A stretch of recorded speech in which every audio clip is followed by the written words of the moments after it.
That's funny.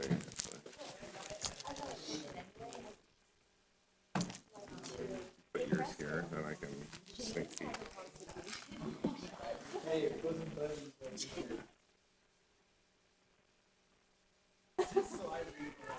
Do you really?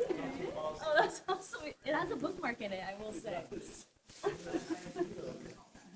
Hey, my 9-year-old granddaughter.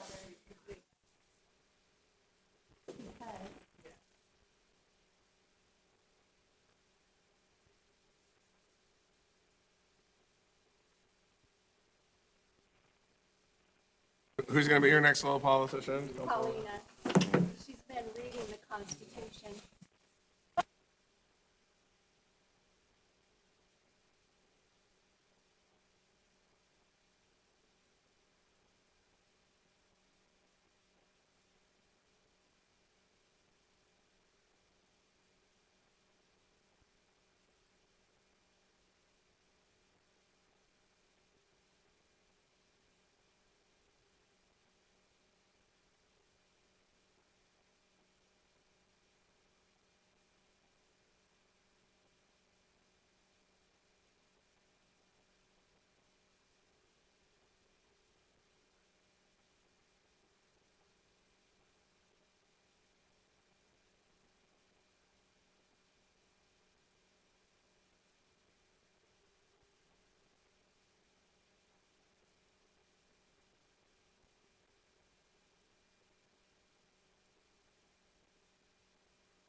Never know.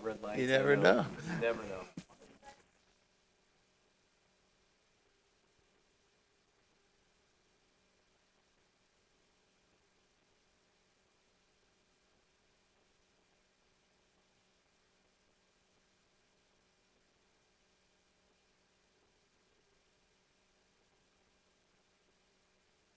Are we good?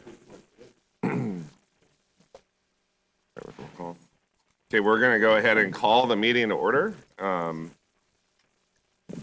Vacation pledge in.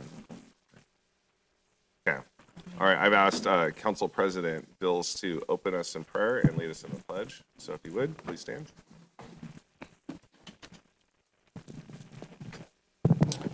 Lord, we give thanks for the day, and we give thanks that we can gather in peace and that we can not be experiencing turmoil. We pray, God, that you'd grant wisdom and guidance in our discussion and deliberation this morning. Thank you again for the blessings that you provide to the citizens of Nampa. In Jesus' name, amen.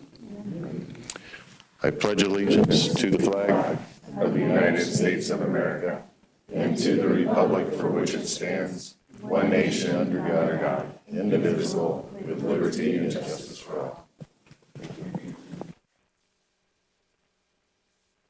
All right, the clerk will take roll call. Skog. Pingula. Here. Bills. Here. Reynolds. Here. Rodriguez. Here. Griffin. Here. All present. All right. I want to thank council and staff for being present this morning, your dedication and commitment to working hard on behalf of the citizens and to make wise decisions. We have an agenda before us. I do have a slight proposal to swap 1.5 and 1.4. 1.5 is the code of conduct, which is a document that's been signed by councils for decades. I'd like to put that in front and then put 1.4 behind that. So if you have no objections to that, we'll just proceed in that form. The first legal counsel, Preston, is going to take the first hour. That's what our kind of plans are for allowing an hour. If legal does not get through in an hour, because we do want you to ask questions and have this be interactive to the extent that you have questions on the record. Whatever we don't get through this morning, we'll just carry over. We've actually discussed the value of having possibly a couple months or a few months worth of additional items, just as kind of a training refresher that legal can lead the workshop in. But we'll go till about 8. on item 1, and then Chief of Staff Long is going to take us through the middle 2 items for about 15 minutes, and then my hope is around 8:15-ish to then go to the remaining 2 items and get through that. So if that sounds good, I'll turn it over to Preston. Thank you, Mayor, and good morning, everybody. And could I ask Mayor and Council, would you prefer that I go down to the podium to have more engagement, or are you fine with me being up here? Okay. I will try to make it as engaging as one can for 7 in the morning, reading a lot from state code. So Exciting. Yeah, yes, Sorry. the bar is very high or low if you want to look at it as falling asleep. Just get fired up and we're ready to go. I love it. Okay. Go team on 3. 1, 2, 3. Here we go. So I'm going to share my screen real quick. Let me get to the meeting here. That way we're all singing from the same hymnal, as it were.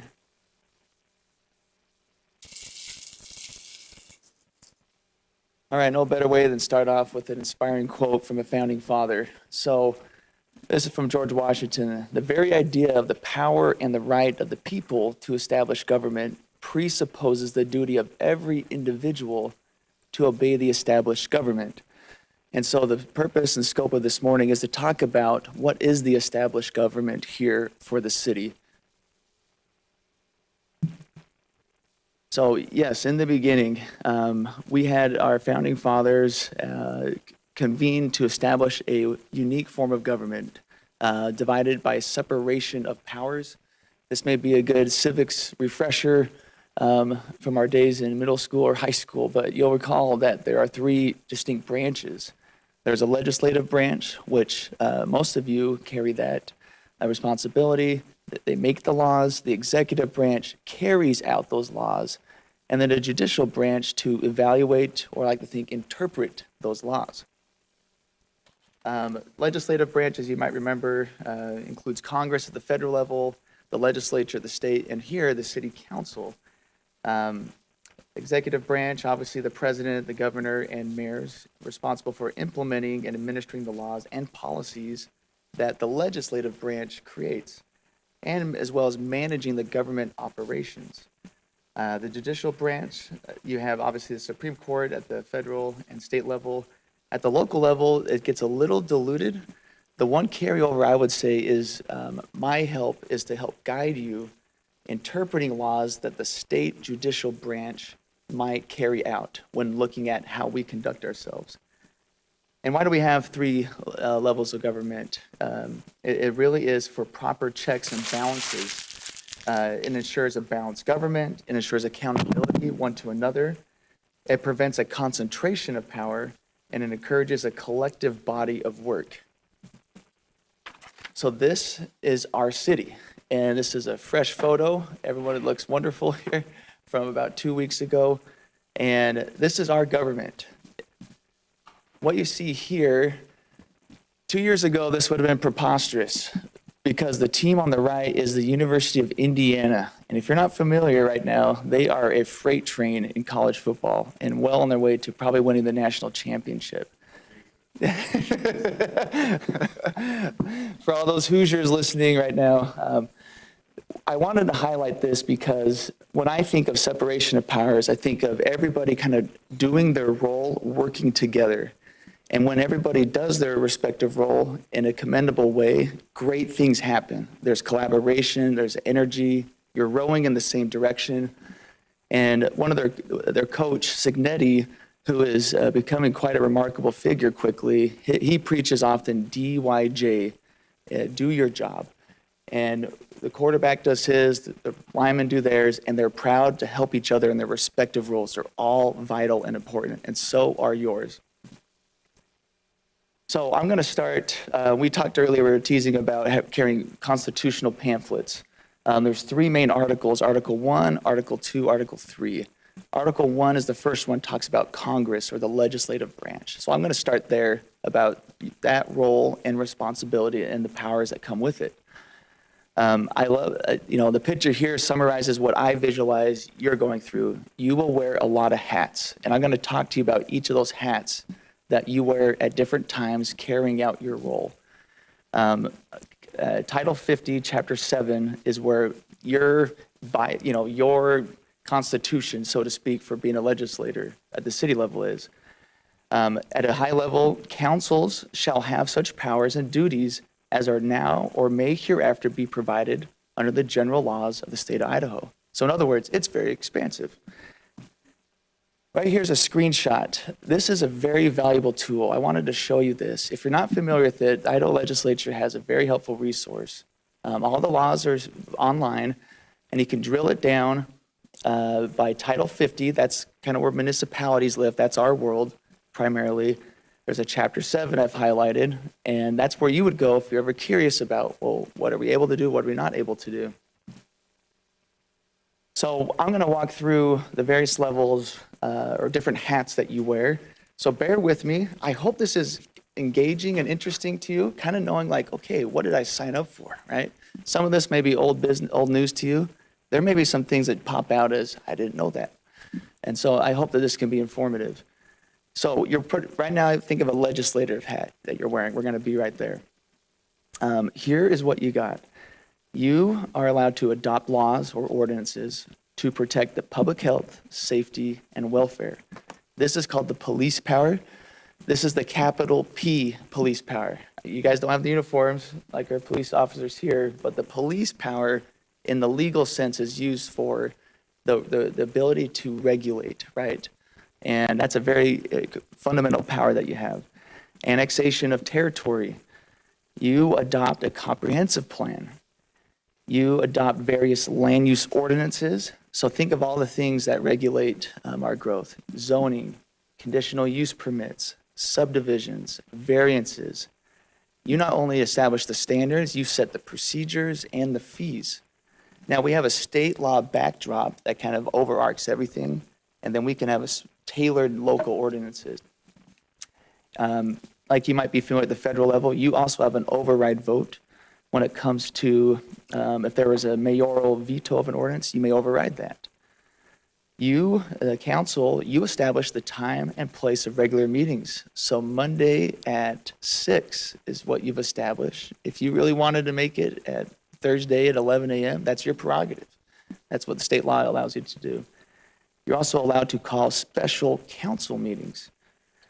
You authorize and hold executive sessions by a 2/3 vote of council. The legislative hat, there's more. You determine what city services the city should provide. There's nothing in state law. Some people think you're obligated to provide water, wastewater, sewer. In state law, it's up to you if you provide it. We have chosen, obviously, to do that and provide that service. You adopt ordinances and regulations when it comes to public health, contagious diseases, and quarantine laws. And I was not here in 2020, but you probably had to exercise that at that time when it came to COVID-19. You also have the ability to adopt what are called franchise ordinances. This allows utility providers to use our public right-of-way, and the common ones are power, natural gas, water, cable providers. And you get to set the percentage of what their gross revenues they bring in that we get as the franchise fee or the right to use our right-of-ways. You establish licensing and regulation of businesses and setting those fees. We will soon be approaching the liquor license season. I know Shar is thrilled about that. It's a busy time for the clerk's office is what I'm getting at. We established that beer, wine, and liquor for the license fees. You adopt various codes. We have adopted certain building codes, residential codes, energy conservation, mechanical, and fuel and gas. And we choose what version. Some of you are aware there's sometimes like a 2018 residential code, and they give a new version like 4 years later. We can choose to update or stay with our prior one. So you really do set a tone for how the city is built out. Wrapping up the legislative hat, you have the ability to vacate streets and public right-of-way. You can create urban renewal agencies and authorize how much revenue allocation comes from that. And you can adopt new fees or approve if they are over 5% increase. So that's the legislative hat that you wear. Any questions at this point? Yeah, Preston, thanks for the start of this. I guess the question I have, and you might get to this, is not to overly complicate things. These are expressed delegated powers given to the city level, but you also need to keep a close eye because at times the state will preempt. Can you maybe explain that concept of preemption? The state sometimes Yeah. chooses to override in maybe a very particular narrow sense Yeah. the way in which we navigate some of these items. Yeah, thank you, Mayor. Yeah, preemption is kind of a legal term of art where the state, all of our powers really are derivative, meaning we take it from the state legislature and they get it from the Constitution. So you kind of this flow from our Idaho Constitution saying we can allow for a legislature, and then the legislature decides, well, we can create cities and we'll decide how much they get. We're a Dillon's rule state. Which, I'll say this, I think unfortunately constrains some of the local powers as opposed to a home rule state. Kansas is a good example of one that gives a little more autonomy to the local governments. So when the state level, they kind of decide, they're kind of the gatekeeper. Sometimes they say, hey, we're going to preempt that you, local governments, cannot do something. That field, that's ours. And so they'll keep that close to the vest. There's a few areas where they've preempted that. I was just reading one the other day, and it's escaping my mind right now. And it was a good reminder. What you're seeing here, though, these are expressly granted to you. This is the safe zone. You're fair to play in this sandbox. There are some areas, one that comes to mind is with firearms. We can regulate if they can be discharged. We cannot regulate, can you possess them or not? Can you, things like that nature. That is preempted by the state law saying, sorry, local governments, we're keeping that close to our vest. Just a quick follow-up. We're also within the space that we have expressed powers, I think council is well aware, from city to city, we are allowed to customize and localize some of our ordinances in ways that might feel different. How late in the night can you play your music? How many dogs can you have in your backyard without a kennel license? Those sort of things. Sometimes that's perceived as we're being more restrictive than the state. I don't know if that's a good way to phrase it, as much as the state is basically saying, you cities figure all this stuff out. Every city is going to be a little bit different. Is that maybe an appropriate way to kind of frame? Mayor, I think it is. We can think of it this way, we can raise the standard, we can't lower the standard, right? So there's protections in laws, as you might imagine. A lot of them are called due process rights. That's kind of the procedural rights, and we're going to hit on that later. We can't go and relax those to the detriment of the public. We can make more heightened standards. That's right. Good questions. Any others? So far, so good, it looks like. All right, now we're going to take off the legislative hat, put on the fiscal hat. Here are your express rights. You prepare a budget that outlines your projected revenues and expenditures for the upcoming fiscal year. I heard somebody say, I don't know if it was you, Mayor, or Doug, I like this way. Think of the budget as almost like a contract with the public. This is what we've agreed to spend and do not exceed. Now, we can amend that, as you might know. You approve appropriations, establishing the spending authority. You approve the property tax levy for the upcoming fiscal year. You receive a monthly report on, and I didn't know some of this, I don't live in the finance world as much, obviously, as Doug. You receive a monthly report on city finances from the city treasurer. At least quarterly, you examine the treasurer's report, and I assume that's happening. If not, this was news to me. Maybe we'll kick that into gear. We provide audits, and we build that into the budget. I'm sure Doug's aware of this. There's a line item every year for audits required by statute that we have to conduct. And that season is just upon us, I think, right now. You establish by ordinance the places you deposit your city funds and where you invest those city funds. All right, taking off the fiscal hat, you're putting on, and this one, I don't know if I'd call it a hat, you're putting on the robes, as I like to say. And so I'll use those corny references because I think they really stick, at least in my mind. This picture here is of John Marshall. Councilman Griffin will appreciate this, Marbury versus Madison. He was an essential Supreme Court judge who created that the judicial branch is an equal branch of government. So you're putting on those robes, and you will do that in quasi-judicial matters. We're going to talk on that a little more later. So think of your reasons, CUPs, variances.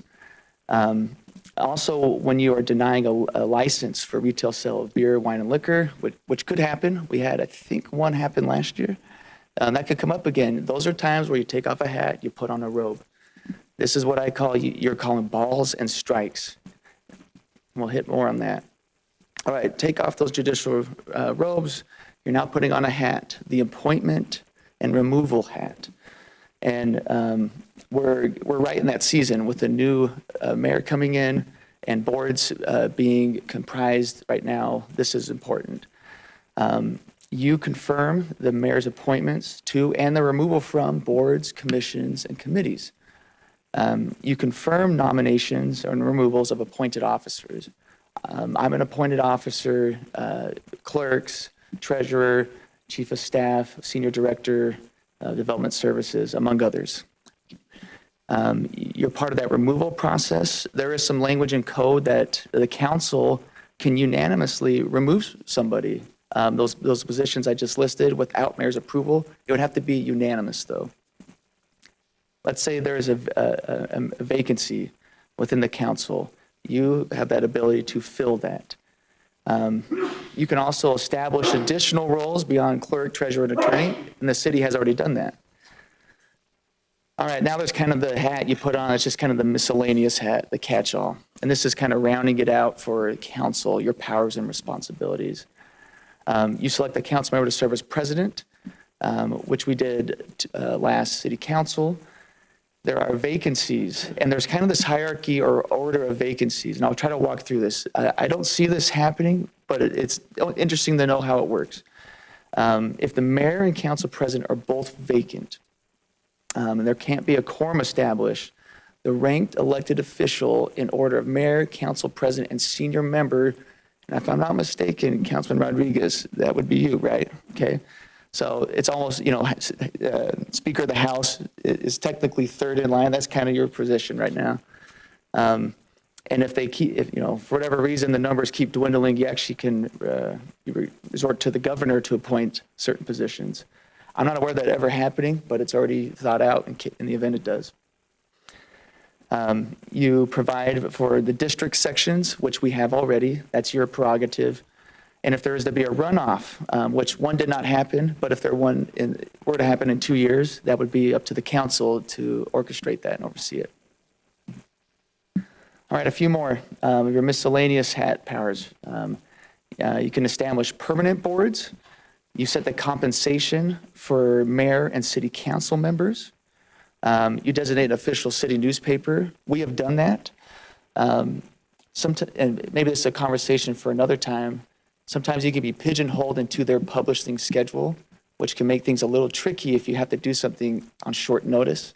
So maybe it's something we revisit if we want to have a second one or another option. If you wanted, you can call for a census, if that is a point of interest at some point.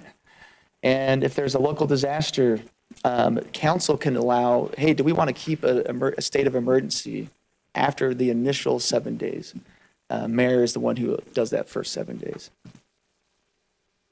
All right, bear with me. Here we go. We have disposal of surplus real property.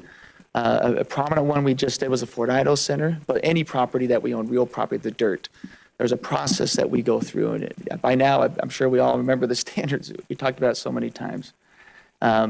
Again, mining leases, not a big issue. We have a record retention schedule, something maybe of interest to Shar's office with clerks. It's very important. How do you designate certain documents for permanent status, semi-permanent, temporary? And you decide if something needs to be, something is so precious, you need to transfer it to the state archives. It's very important. And then what fee you want to impose on people who seek public record requests. There's a lot of, I mentioned there's a lot of responsibilities and powers. So I think this might be the last slide. Don't quote me on that. If the mayor's position is vacant, council president, you'll be responsible for nominating a person to fill that vacancy. and then that's confirmed by the council. If there's a temporary vacancy, let's say mayor's won the lottery and you went on a cruise to, the Mediterranean for 2 weeks. Yeah.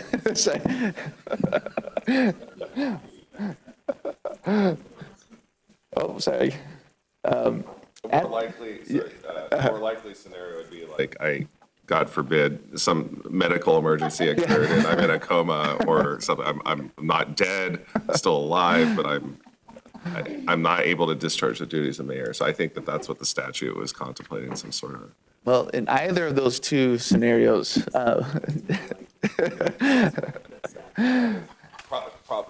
Yes, the mathematical probability is that it's. Preston, not that we're trying to off our mayor, but that's out of it. curiosity, that person that they appoint, does it have to be a unanimous council approval? And does it have to be a council member, or can it be any citizen? What it says here in code is it just must be confirmed by the council. Yeah, and so it doesn't give you, it should, I wish it gave more clarity on, it needs to be majority of the full council. We don't have that benefit. Welcome to laws. They think, oh, this makes total sense. Well, let's drill it down. What do you mean by that? Again, we haven't been in that position, but in order to run, you have to be a qualified elector. And I'm going to presume that that would be a qualification for whoever who's put on. So, yeah. So this one's interesting. Let's say there's that temporary absence in either of those, scenarios. The president of the council shall, quote, exercise the office of mayor during that time. There's not a lot of guidance or case law on what it means, Council President Bills, what it means to exercise the office of mayor. And for fear that Janice McGeechan was a relative or a good friend, I don't mean to disparage the name, but it's a good example. There was time when the governor was out of state for a period of time, I think it was a day, and there was action taken during that. There's no guidance here at the city level, right, what those powers are. And so in that event, just talk with me if you have questions, and we'll do it play by play. But obviously that there's an implied duty that you're to discharge it in good faith, right? Any responsibility. And so it's a little bit of a question mark what that means. Just interesting.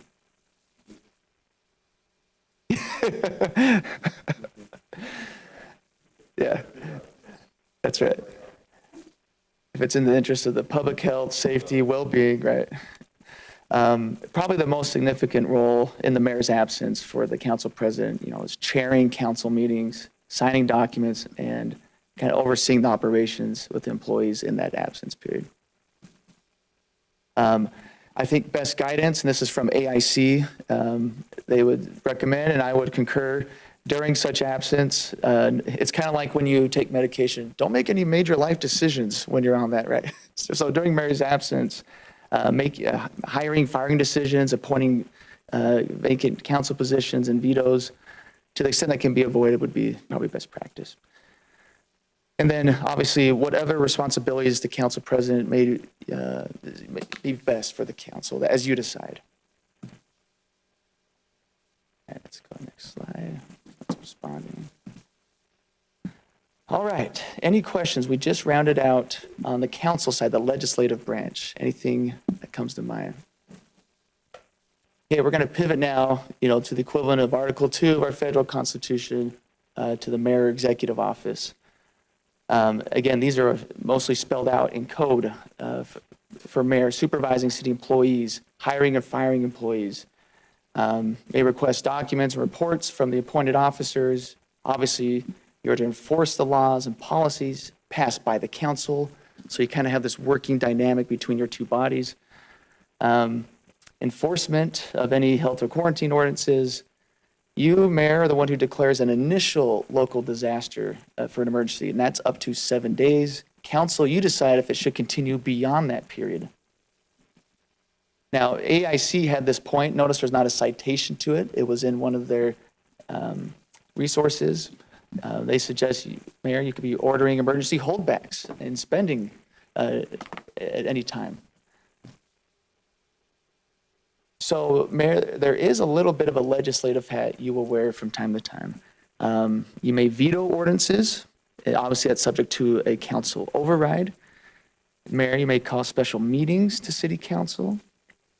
You preside over these council meetings and determine the order of business. And it says here, quote, subject to such rules as the council may prescribe. Usually prescribe would mean writing. And so if there's any policies that you want to adopt, bylaws, which we'll talk about later today, whatever it may be, big or small, you conduct business according to that. If there are tie votes, there's instances you will break those. And I'm going to talk more about scenarios of ties. It's a very interesting topic. And Mayor has asked some very good questions in his short time here as we've gone over this. And you help formulate policy recommendations to the council. I mentioned about tie breaking. Very interesting. Idaho law does provide, there's certain instances where there is a majority required. And what's the inference from that? If a majority is required, there can't be a tiebreaker. It has to be a majority. There's many examples. Here are a few notable ones where a majority at least is required. So that's a non-tiebreaker world. So when you're confirming a nomination, you're out of tiebreaker world. It has to be 1/2 the council plus 1 vote. If you're removing an appointed officer, again, that would be unanimous vote without a motion from the mayor. Entering executive session, 2/3, calling a special meeting, that requires 1/2 plus 1. And if we extend a P&Z commissioner's term beyond 2 straight, that requires a majority. Or if you remove a P&Z commissioner for cause, a majority vote. No tiebreakers in those instances. And there are more if you are curious, but for sake of time, I just put notable ones here. So Mayor, another hat you would wear is like council, an appointment and removal hat. Mayor is the individual who nominates, who serves in appointed offices subject to council's majority approval. Again, mayor can remove the appointed officers, but it needs a majority of the full council. Filling vacant council position, and it says, quote, must be confirmed by council. Doesn't specify majority or full body. An interesting one here, we're in that boards and commissions season right now. Mayor appoints and removes members to such city boards and commissions as may be necessary or expedient to assist the mayor and council in carrying out your responsibilities. The code then goes and says a word permanent. So I thought that was interesting. I'll pause here just for a little. It appears that there can be kind of non-permanent boards if you see a need to create them. If you decide to create permanent boards, which we have, I think we have about 7 or 8, I want to say, in our code. The language in there is that appointments and removals of those board members shall be made by mayor with, quote, advice and approval of council. And I'm like, legislature, can you throw us a bone here? What do you mean? Is that majority? What is approval? I think the common law would default to probably a majority of the whole council. And that would be my guidance, just to err on the side of safety and a strong position. All right, so tossing off the appointment hat, put on the miscellaneous hat, Mayor. You are to sign ordinances, checks, resolutions, a lot of the paperwork. You administer oaths. You may perform marriage ceremonies. So for everybody here, this isn't, Mayor Hogaboam is an option to officiate your wedding or renewal of vows. Yes. Powers and authority are conferred by the laws of state or as may be conferred by the city council. In other words, what other powers would you like the mayor to have to be efficient in the operation of the government? So it gives you a little bit of tailoring, if you will, how you want to do that. You know, mayor obviously is a ceremonial head, you know, the old phrase, you know, cutting ribbons, kissing babies, all those good things, right? Declaring the proclamations, and listening, responding to constituent issues or concerns as a typical role. All right. Just to lighten the mood a little bit, I'll throw in a few memes because it is early in the morning. We do have, and how are we on time? We're going at a good clip, I'd say. Before I jump into some kind of like specific land use issues, any questions on the mayoral powers or rights? Yes, Preston. Thank you. maybe a follow-up, that when you went through the council section, I'm just going through city ordinance. Yeah. There's this follow-up provision, it's 2-2-2-2, so 4 twos in a row. And this, it's titled Continuity of Government in Event of Disaster Emergency. So this is what I was referencing when I said We can be more specific. me in a coma or something like that, I was contemplating more kind of not me taking a vacation, hey, I'm going to be out this council meeting, council president kind of fills in for the meeting. But it says, in event of an emergency or disaster, if there is a vacancy in the office of the mayor, only the council member having the greatest years of tenure as an elected official shall assume that office. And then it goes on, it has these other provisions. So it seems it's contemplating a temporary, but I don't know what the history or the background, I don't know what year, I guess I can look at the ordinance number on that.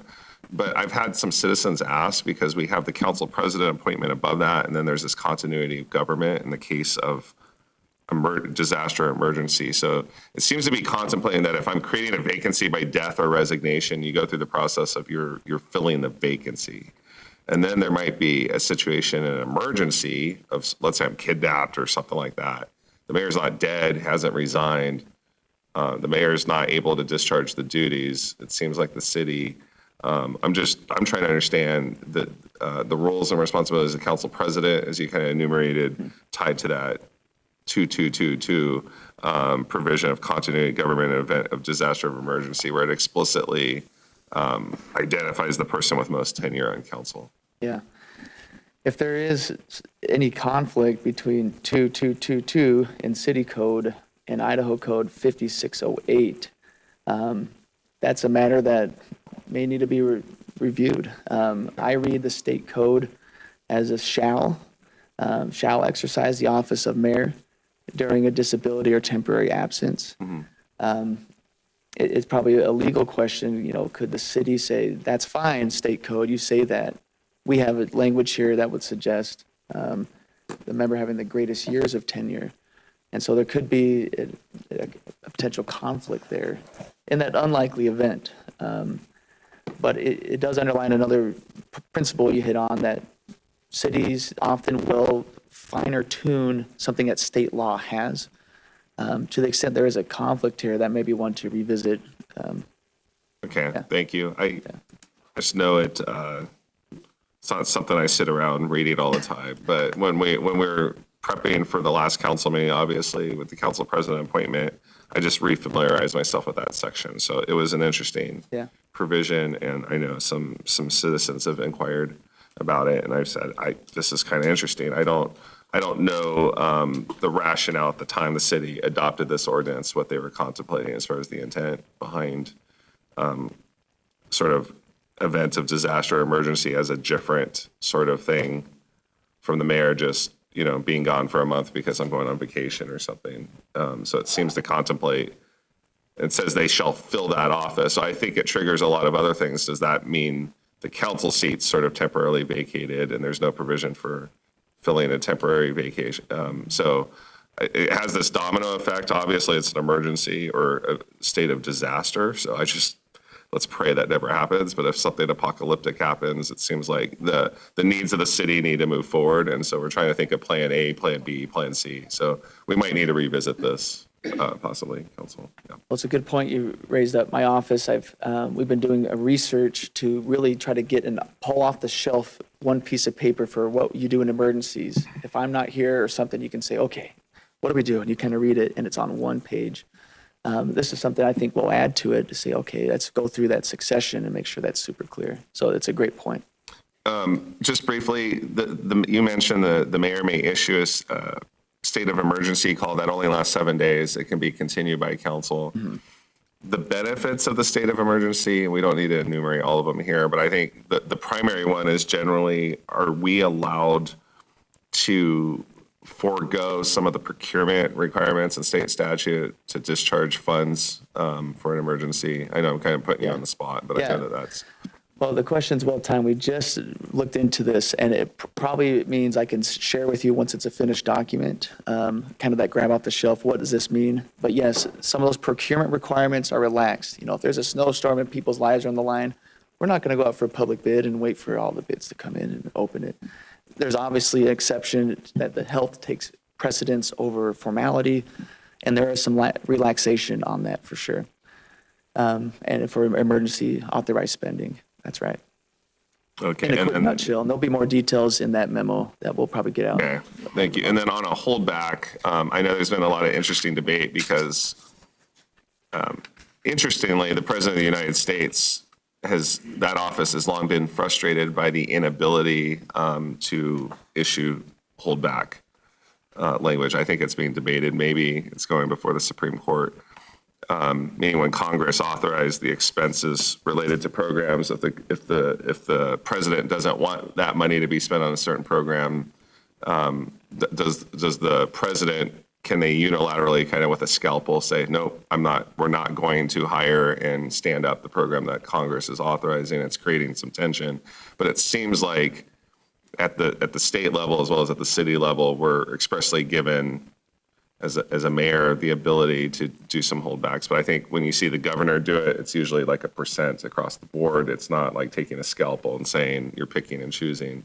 But I think in a recent state of the state, there might be some agencies that are protected from that across the board and whatnot. So that's only in the state where we have a mandate to balance the budget. I think what would happen, possibly just quick example scenarios, that let's say state shared revenues plummeted and our revenue projections are not going to occur. And we sort of did this, I think Mr. Racine can speak to it, when I was chief of staff back when COVID first hit. There was anxiety in that first quarter or two. I think we put a hold. I think Mayor Kling, we kind of held vacancies just temporarily just to kind of wait and see what was going to happen in the financial climate. So the spirit of that is not to circumvent the will of council when you're authorizing funds to be expensed to accomplish the things that you want in the budget, but there are these unique circumstances that arise where we might issue a memo, executive memorandum, where we're holding back vacancies, et cetera. You have any thoughts, Doug, briefly? You're correct. We did it at that time. We looked at our costs and tried to just hold the line and not do anything that would damage the city's finances, and just to wait and see where the process, it was cautionary, but it turned out to be a good thing. We ended up okay, but cautionary. I only just want to point that out to say that if that ever goes forward, the spirit of it would be because there's some good reason why there needs to be some caution, not to circumvent the will of council. But I think that's the tension at the federal level. Does the executive, can they circumvent the will of the spending authority? So must the executive go hire the person you say in the budget you want the city to go hire, for example? So anyhow. Thanks. You bet. Only comment I might make on that, I went back to the slide that had that point. I thought it was notable as I was looking through other manuals and legal research, that principle at a local government city level, it appears that power is kind of derived inherent in the executive position. Whereas at the state level, there's an express statute that says governor can do it. And so the power or authority here is kind of implied or derived, but to my knowledge, there's not a statute expressly stating it. But I think it would fall under that inherent power, just as a clarification. And as Mayor noted before, if we aren't able to get through the remainder of the slides, I think that there could be maybe a series where we, in the next coming month or two, we follow up and finish up some helpful training. And it'll allow some time in between to let different questions come up. So I want to talk about issues or questions that often might come up as you are in public hearings, and it's along the conflict of interest. There's two sections of law that talk about it. One is the ethics in government.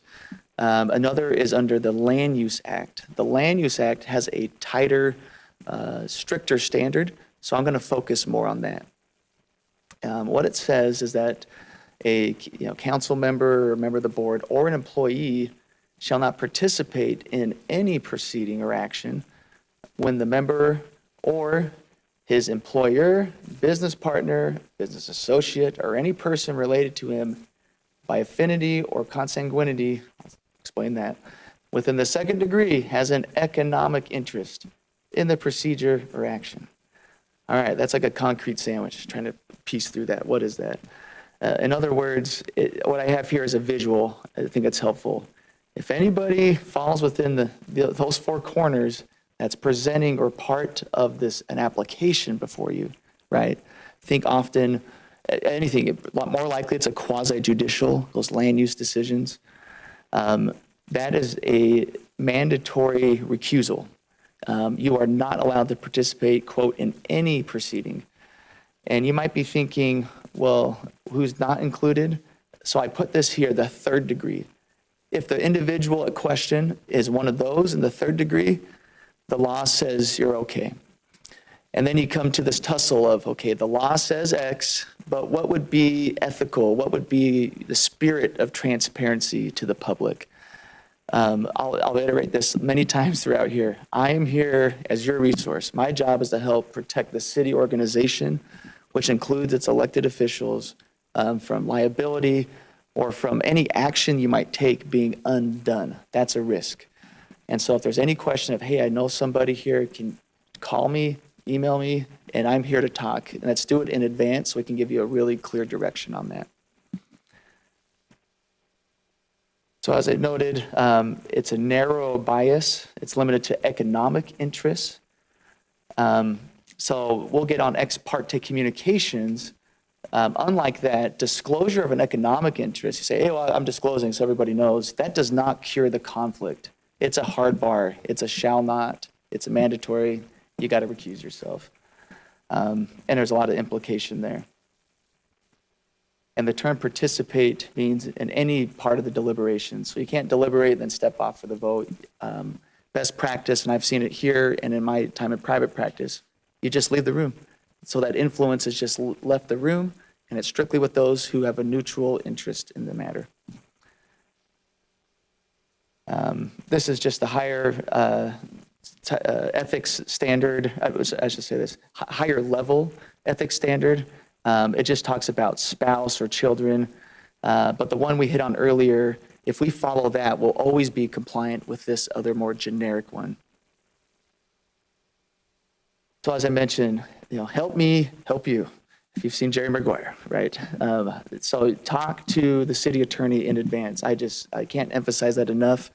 I'll be here to walk through it and help give you guidance so that you can participate to the full extent you can.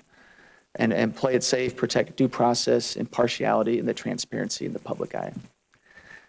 There is a small area of law about bias. And again, I just want to touch on it. There's not a really robust case law on it, but there is some.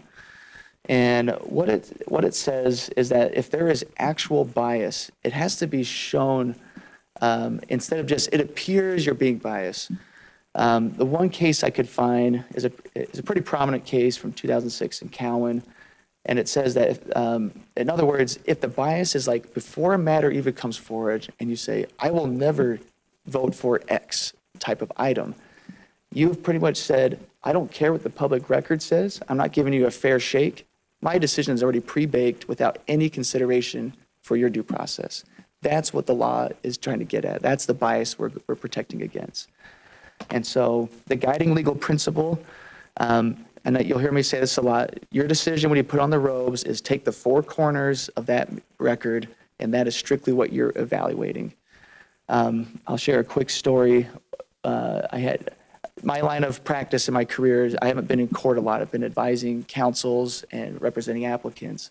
But the few times I have been in a trial, it was a criminal trial, and bless those prosecutors, they totally botched on some of their evidence. And this guy, our client, when he walked through the door, you knew he was guilty as the day is long. I mean, this guy you knew it.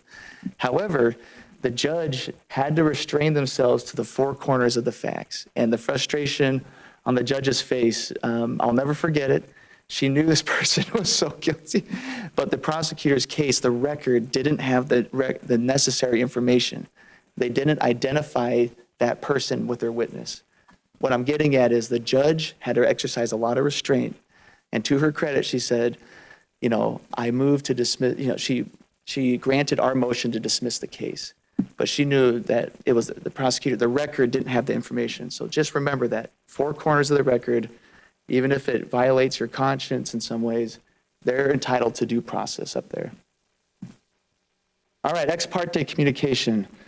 This is for you Lord of the Rings fans, you'll recognize these pictures. Think of it this way, when it's a legislative action, we'll get on what that is. An ex parte communication, meaning talking outside of the record, that is permitted. That's fair game. However, when it's quasi-judicial, engaging in ex parte communication is prohibited. You got to pump the brakes on it. That's a bad place to be at. So what is an ex parte communication? Ex parte is just kind of a Latin term for meaning like outside. It's private communications outside the formal hearing, meaning the 4 corners, that could influence the decision. These are prohibited, highly discouraged, and why? Because it can undermine fairness and impartiality. And there's good Supreme Court precedents on this. I remember that Cowan case I mentioned just a little ago. That's a great case that emphasizes that decisions have to be based on the record, the 4 corners of what's before you. So ex parte, those contacts, they're not, think of it this way, they're not prohibited, but if it does happen, you have to bring it into the record. So it has to be fully disclosed. A good case of that was historic preservation versus Boise. The court said it wasn't enough to say something happened. You had to identify who the individual was you spoke with, and you must describe what was said, because that would show this is influencing your decision on that day. And again, the constitutional foundation here, due process requires that every party is afforded a fair opportunity, build the record, and that record informs your decision. So again, if there's been an ex parte communication, I think what I would advise is you can talk to me about it and say, hey, I've talked with so-and-so. Just remind me, how do I need to handle this? That's where I'll help you say, okay, when the meeting opens, you're going to disclose that and the general nature of what you discussed, okay? So what happens if you fail to disclose it, all right? And then it comes out, or there's allegations that there were communications. That's where you get case law. That's where people say, my rights have been infringed and there's so much on the line that I actually need to go to court to vindicate myself. There's 2 good cases. Cowan is one of them, and ECRED, that hit on this point, that there was improper ex parte contact. Again, it undermines the impartiality of your decision-making. And so I think this is a really helpful time to talk about this matter. What if there is a note passed between council members, or a text or some other written communication of some sort during a hearing? If it pertains to a quasi-judicial manner, remember, those are the ones where you have the robes on, it's like usually a land use decision, right? It could be considered an improper private deliberation outside the public record. Who else there could have heard and known the content of it? That's the concern. So the best practice here is to disclose the act to ensure transparency. Failure to do so could embolden an applicant to feel that their due process rights were infringed upon. What if there was a note or text or some other communication from a member of the public? If it was a party that is before you, or somebody that's discussing the substance of that application, that is probably a clear ex parte communication. Again, we need to disclose that. That's the remedy. You can cure it. It's not like it's a nuclear thing that blows up the whole thing. Cure it. Talk with me in advance. We'll just get it disclosed and allow that matter to continue forward. It's better to nip it in the bud up front than try to hope that it doesn't become an issue, because you know it will come up and bite us in the rear end. All right, another question that comes up about viewing the site. The case law on this is somewhat scattered, but the principle is still the same. Your decision should be what is in the record.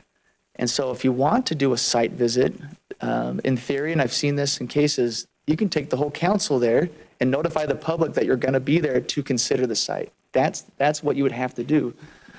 And so the rule really is it guards against unauthorized views, just to make sure the decision is in the four corners of the meeting. And so you need to confine your decision to that. If there's no notice that you're going to go see the property, that's problematic. If there's a very strong desire to see it, then talk with me and we'll figure out how we could orchestrate that. Usually, though, the applicant is going to present photos of the site. They're going to talk to you and show you what it is, and you can ask questions or pull it up on a visual. And so you can hopefully satisfy your curiosity or your desire to, by asking them to give you information, and even staff in advance. Best practice, think through the question, did I go see the site? I'm not talking about on your commute to work, you happen to pass it. But if there's an intentional deviation to go see it, give me a call. Let's talk about it and see if there's any curing that we would need to do. That's the principle. All right, quorums. This one's pretty straightforward. We have 6 members of the body. We would need 4 if 2 were absent. But what happens if you start recusing because of valid reasons? The quorum stays intact. If you started with the quorum, but then some of you fall off for whatever reason, the quorum stays intact.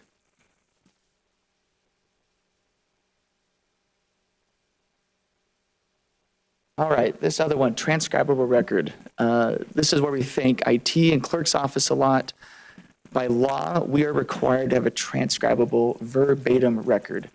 Prior to joining the city, when I represented applicants, there were times we'd have to request that and we would challenge it on judicial review. And yes, we'd have to go through and listen to it all. And if there was any gaps where the microphone was fuzzied, couldn't hear anybody, lost connection, guess what? That's an incomplete record. And that was grounds to potentially challenge it. And so thanks to our good IT and clerk's office, they're always checking. I think you even have a redundancy recording it, even right now. See right here? Yes. Yeah, very good.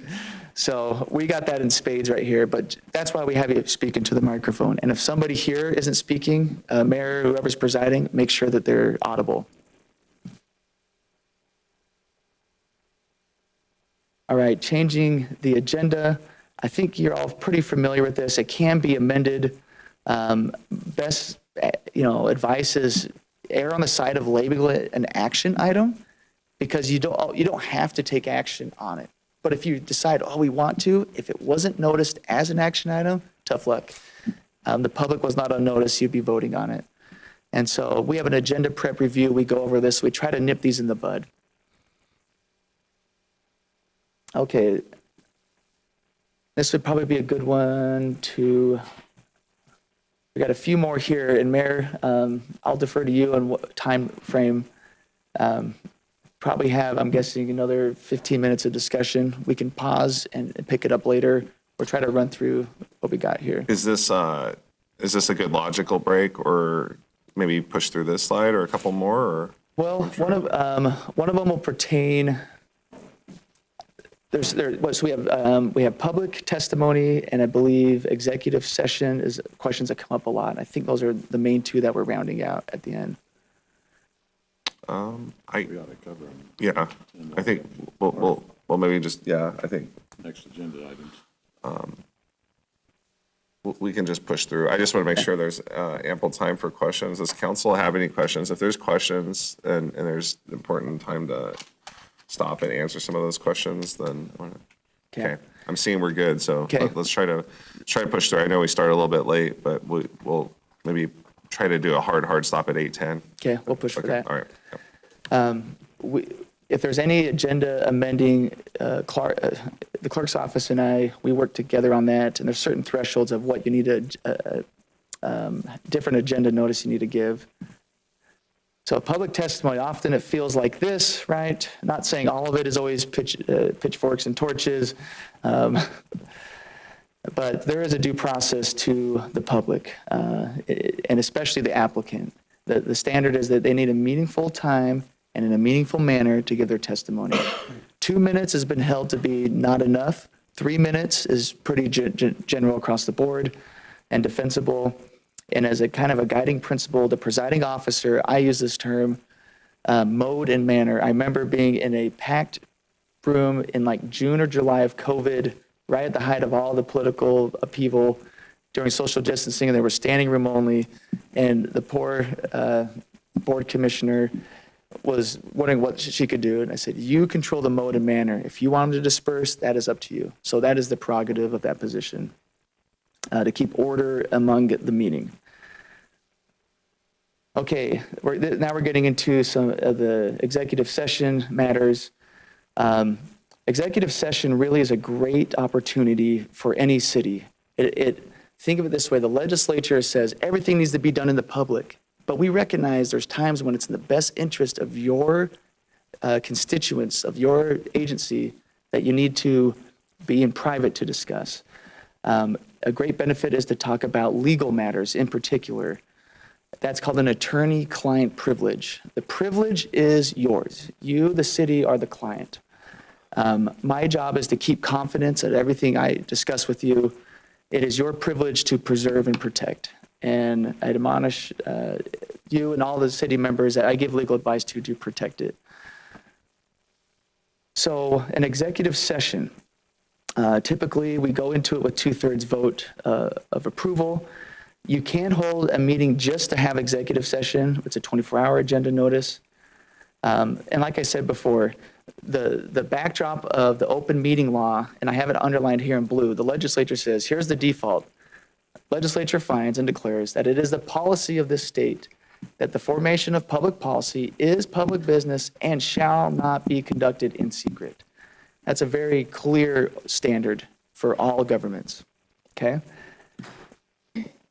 That said, even with that strong backdrop, they have authorized cities to go into executive session and counties as well. So how do we approach that in a way that's legally compliant and responsible? I think it's important to dive into what is the definition of executive session. So this is probably where we'll end, Mayor. So here's the standard. Bear with me as we walk through this. First, no executive session may be held for the purpose of taking any final action or making any final decision. Words matter in statutes. So what is an executive session? That is defined as any meeting or part of a meeting of a governing body that is closed to any persons for deliberation on certain matters. Now, the term deliberation and decision, you'll see, are boxed here. That's because they are defined. So then you go down to what are those definitions.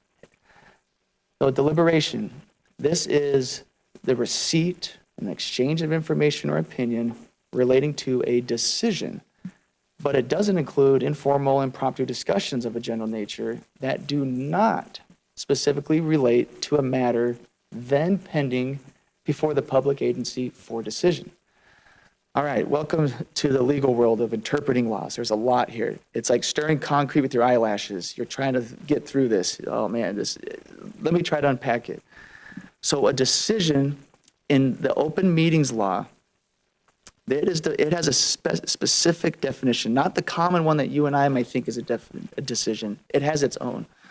And it says that it's any determination, action, or vote or final disposition upon a motion, proposal, resolution, or measure on which a vote of the governing body is required. So we have a lot of decisions that you make here publicly. Think of the quasi-judicial matters that you make. That is a final decision that requires a vote. So obviously, we're not going to conduct our public meeting in a private setting. We're going to have that full deliberation out here. The record will reflect everything. However, Idaho state law on open meetings makes it clear that deliberations and decisions that are not of a final nature can be discussed in executive session, but you still have to come under one of those, as you might recall, the categories. So it's very narrowly tailored, and we are obligated by law to keep it narrowly tailored. But I think this definition is very helpful to walk through with the body here. I'll stand for any questions on this point. We're at 8:05 right now. And let's see if there's much more. Councilman Bills? Yes. So Preston, is this slide here, is that language directly out of our code, Idaho code? This is directly out of Idaho State Code. Do you have that number? Or is Yes, it under 74-206. 74 And then the dash two? definitions are in 74-201, I believe. This is cut and paste screenshot from the code. Yeah, you've done a summary deal here. That's right, yeah. If you want to see the full, It would full be log of it. helpful, I think, if you don't mind at some point to send that summary Okay. to council and mayor. Yeah, and I can even have the whole slide deck available if you want as a kind of a reference at times, if that's helpful. I just think it'll be a good reminder for us, Yeah, the way you've condensed, rather than trying to read the whole, but this is the meat that can yeah. continue to remind us where we're supposed to be at, Yeah. so. Yeah, and I won't be the first, or the last to say that, laws sometimes are not straightforward. I use the analogy, it's stirring concrete through eyelashes, right? Councilman Griffin appreciates that point, I'm sure. But if you just kind of break it down into chunks, kind of see how they cross-reference each other, you can start to piece together a tapestry of what is permitted. And we will always be within that parameter. We're always going to act in good faith with any of these laws. Our understanding can be refined, enhanced, and that's why we have these helpful trainings and research. So again, I'll stand for any other questions. There is one section here about reasoned statements. And maybe I'll do that, Mayor, if you're okay, at another time. I think that's another one to give adequate attention, not rush through. Okay. Okay. Appreciate Mayor? it. Questions? Preston, that 2/3 vote to break into executive session, is that council vote or council and mayor vote? That's council vote. Yeah. That's one of those legislative powers that you wear, right? That's a council decision. Yeah. Any other questions from council? Okay, I thank you, Preston, for pushing through this. I think one suggestion I would have is, once we work our way through this, is to compile the slide deck into my recommendation in our office. I'm kind of obligating our office. We'll compile this maybe in a small binder or whatnot with other, maybe even printing out. I was contemplating not all of Title 50 on city, but maybe some of these relevant sections on exec session, just do a straight printout of the whole statute and just have sort of a binder kind of cheat sheet that you can keep on you and use in the future. So thank you, Preston. Welcome. We're going to push through if council's okay. Trying to make up some time a little bit here, as the pilots say on the airline sometimes. We're trying to make up time. We're going to push through, not do a break. Chief of Staff Clay Long is going to bring us through an update on internal, not eternal operations, internal operations, and as well as there's some brief discussion that we need to have about boards and commissions this morning. So thanks, Chief of Staff Clay. The floor is yours.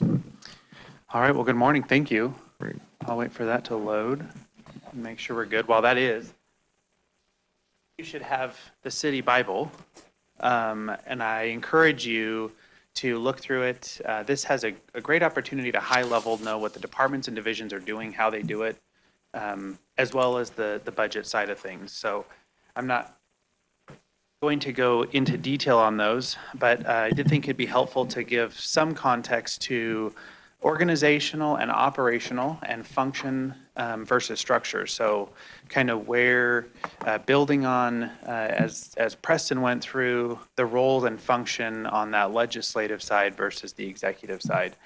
And then give some information on who best to go to for things that we can help council with, and then some discussion on boards and commissions, as was mentioned. So there's about 35 departments and divisions within the city. So we've got several departments and then divisions within those. When you look at the budget book, you'll see those kind of broken into some operational function areas, and then you'll also see that organizational structure. One thing I did want to just highlight is as we go through the budget workshop process, you'll have an opportunity to hear from each of our divisions and departments on what they've accomplished, what goals they worked on, maybe challenges they had, as well as what you could anticipate for requests in the budget process. One thing we're going to ask is if you have ideas for the budget for those divisions and departments, that you would bring those forward during the workshop setting, and that'll give time for those divisions and departments to do some investigation, as well as for the mayor to review and identify if that'll be part of the proposed budget that comes to council from the mayor. I mentioned it's broken into some operational functions. So these are the, I would say, big five, but this is not the organizational structure. And you'll see the differences. So when we look and categorize those different areas, this still has the Fort Idaho Center, and that is because this is taken directly out of the budget book. So I didn't want to create something different and then cause more confusion. But we have our internal services, and those are really those components of the city that provide the operations for internal pieces. Finance, legal, utility billing, clerk's office, our workforce development and HR, and information technology. Then you have some of the broader areas: public safety, the community enrichment, development services, and public works. Those combined in total make up about 35 different divisions and departments. What's not listed on there as a separate one is mayor's office, but that's more of the organizational structure as opposed to function. So looking at the organizational chart, you'll see that this really is the how we function as from a hierarchy or a structure within the organization. In total, we have 811 employees, 650 full-time and 161 part-time. This is current filled, so this number varies. It's not the cap of what council's approved for FTP. And then part-time, obviously, depending on the season, it's higher during the summer for our parks team, and especially for the maintenance side of things in our parks. But I did want to highlight mayor's office specifically, probably one of the groups that you work most with. Amy Bowman, our communications director. Kim Gardner. Oh, she moved to my seat. Perfect. Executive assistant. Josh Borden is our citizen support coordinator. And the reason I point these out is it could give you some help on who to go to for what. So we've kind of tried to do some high level things, council related topics, really with the mayor, and there's a good opportunity during those monthly meetings that go on and have conversation. Department requests, if it has to do with the budget side of things, we're going to ask that it flow through. Obviously, it'll be conversation and discussion with those department and directors. But our number one goal is to make sure that the mayor's office has the information to be able to provide additional context and keep the mayor informed. If it's operational inquiries, how do we do something? Why is something more request? I'll happy to facilitate that as well. But if it's an inquiry to a department, and we have, as you know, and I would even say for our newest councilwoman, we have a very dedicated and intelligent leadership team within the city and all of our staff. There's no point in trying to be a content expert in everything because we have content experts in their areas. So don't expect me to try and give you an answer for things. It's definitely going to be my intent that we bring in that content expert. But at the same time, just a request for CC to let us know so we can kind of track those as well. For council events, you'll get a lot of invites from Kim on, hey, there's a ribbon cutting going on, or we have council meetings, or we have workshops, or whatever the item is. That is your point person for all of those related things, as well as if you have a general inquiry, need help. I apologize, even this morning, we probably should have reminded, the badge access is just on the backside. We don't have badge access on the front. So if you're here much before 7 for workshops, we'll want to go the backside. But anyway, just want to provide this. I'm happy to answer any questions if you have on this. I'll pause for a second. Or Mayor, if there's anything you want to add. There we go. No, thanks. Thanks, Chief. I think we're good. Then we shall move right into boards and commissions. There are many, many, many, many boards and commissions that the city has. We also have a lot of advisory groups that are stood up. And this is both internal and external. We have our commissions and boards that are owned, quote unquote, by the city. And then we also have boards that individuals sit on that are outside of the city purview, so VRT or Compass, et cetera. But there's some significant differences, and kind of piggybacking off of what the attorney talked about.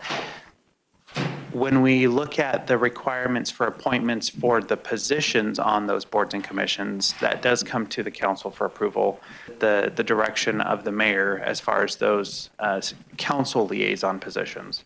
But there's a couple specialties which I'll talk about. NDC being one of them. As a voting member of that corporation, that's a formal process because they are a voting member as that appointment happens. So that is something that comes forward to council. We have a couple items we want to discuss this morning and get some feedback from you as council. So I will give one quick pause before we move into that if there's any questions on the liaison and voting member differences. All right, so the first one, we have a venue management commission. The venue management is charged with venues.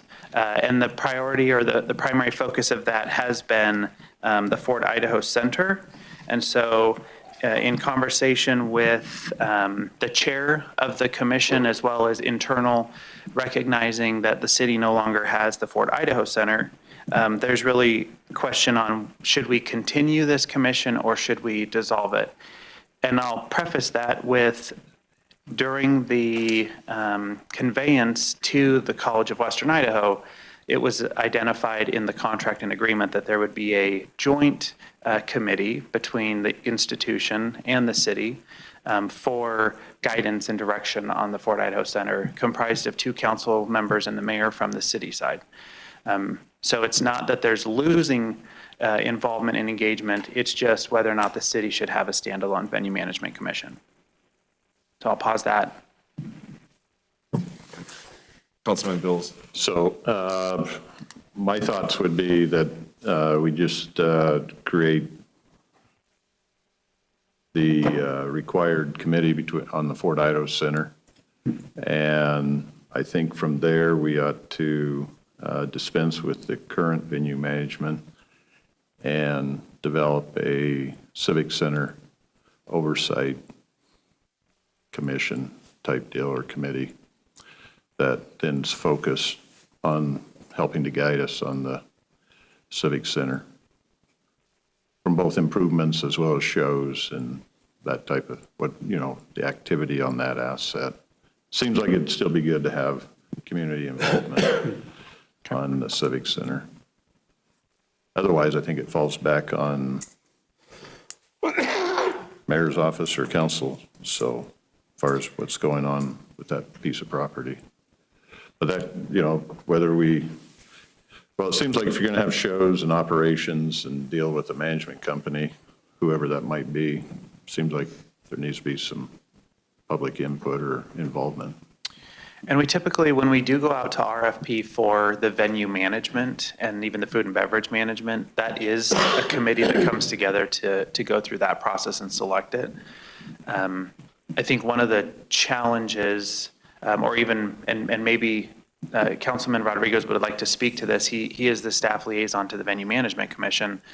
From a facility maintenance and upgrade perspective, I think that's definitely where that value could come into.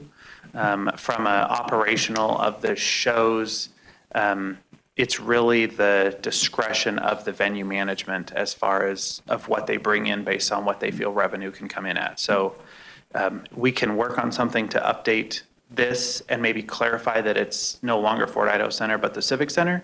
And then currently, it does talk about advise the mayor and council in regards to the operation, maintenance, and improvements of the Fort Idaho Center. So we could change that to the Civic Center.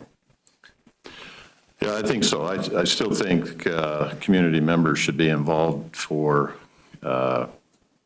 giving advice or help on direction to the management company that's hired to manage the facility, whether internally it is or, a contract setup.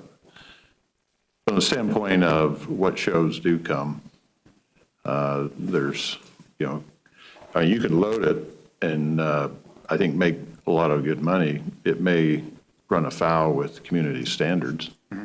And so I think we have to still have some oversight there and to what the community standards are for what shows are coming. Mayor Ogabo? Yes, Councilman Rodriguez. The thing I'm considering, and I do like Councilman Bills' direction on this. I think if we are going to continue with the venue management throughout the whole city, not just the Civic Center, maybe we should have some constituents involved in direction. And I don't know exactly how far the direction will be for the Civic Center, because I don't know whether we've really kind of figured out whether Auditorium District is going to help with this or not, or whether the city's going to bank it, I guess, if you will, support it. So I think those are the questions that we need to figure out. But there's a lot of venues that are going on in the city of Nampa, and I don't know whether you want to expand the venue management throughout the whole city or just the Civic Center. Either way, I think that would be a great idea to continue with that on a smaller scale, maybe. I don't think we need 15 people on the venue management for the Civic Center, if you change the direction, Mayor. Yeah, Councilman Rodriguez, I'm trying to get up to speed on some of the items. I think the comments are well received. Can you clarify IH2C? That's not in our code, but I hear that there is, and this might fall under what Preston said earlier, sometimes the mayor may stand up sort of an ad hoc committee that doesn't go through a formal ordinance process. But from my understanding that there is some sort of formal or informal citizen group advising on the Hispanic Community Center. Is that correct? That is correct. We have an advisory commission. An advisory commission. I don't know if we formally adopted it in ordinance. Preston, are you familiar with that? I'm not. Okay. I'm not. I'll look it up though. Okay, so I don't want to muddy the waters. I want to be kind of maybe consistent. And what I'm hearing is we're standing up, obviously, the CWI FIC with 2 council members that will need to be sort of appointed to that, as well as the mayor. We have this commission on this committee regarding the Hispanic Community Center, and then it leaves the Civic Center under discussion. And then I've had a lot of citizens say they find it interesting. We have a golf advisory commission, which is very confined to just the golf courses, but we don't have a citizen advisory commission when it comes to rec center, parks and rec program, which more broadly involves the community. And I'm not necessarily here suggesting we need to stand up a Parks and Rec Citizen Advisory Commission to give feedback on operations under our Parks and Rec programs, which is amazing and literally involves thousands of people in our community. But I've been asked that question. You have a golf advisory, but you don't have one on the broader Parks and Rec or Rec Center and the programmatic stuff. Maybe not this morning, but what I'm hearing from the collective feedback, what I would like, if it's okay with council, is to maybe come back and maybe discuss a little bit internally with staff, with Chief Long, and if you have feedback or input on maybe thoughts on this, and maybe you have some quick thoughts right now this morning, but I don't want to try to preempt and close discussion. I want to respect the need to probably talk about this some more regarding venues and the different commissions we have related to different venues. Councilman Reynolds. Mayor, I think that H2C Advisory Commission is standalone the way it is. It's fine. Okay. And I think with the venue management, it would be a title change for Civic Center, and it would be an advisory commission.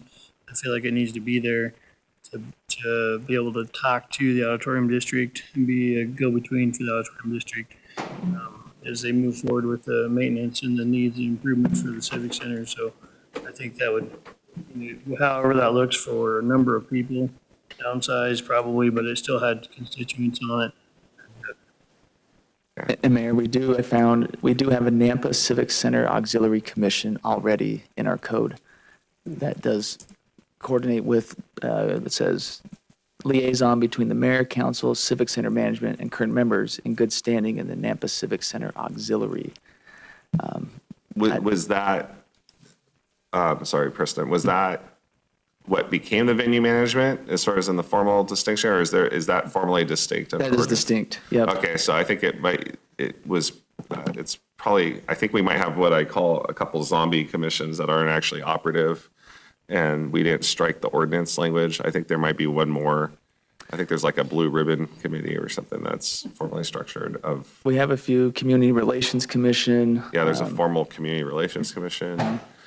So this actually underscores, I think, all the more reason why I think we probably need to do some cleanup and review all of our ordinances, because I'm aware of some, what I call zombie ordinances, where things fell off. It was no longer the will of the mayor and council for them, but they didn't strike it out of ordinance, maybe to keep it alive for the future, to resuscitate, and you had the formal structure there.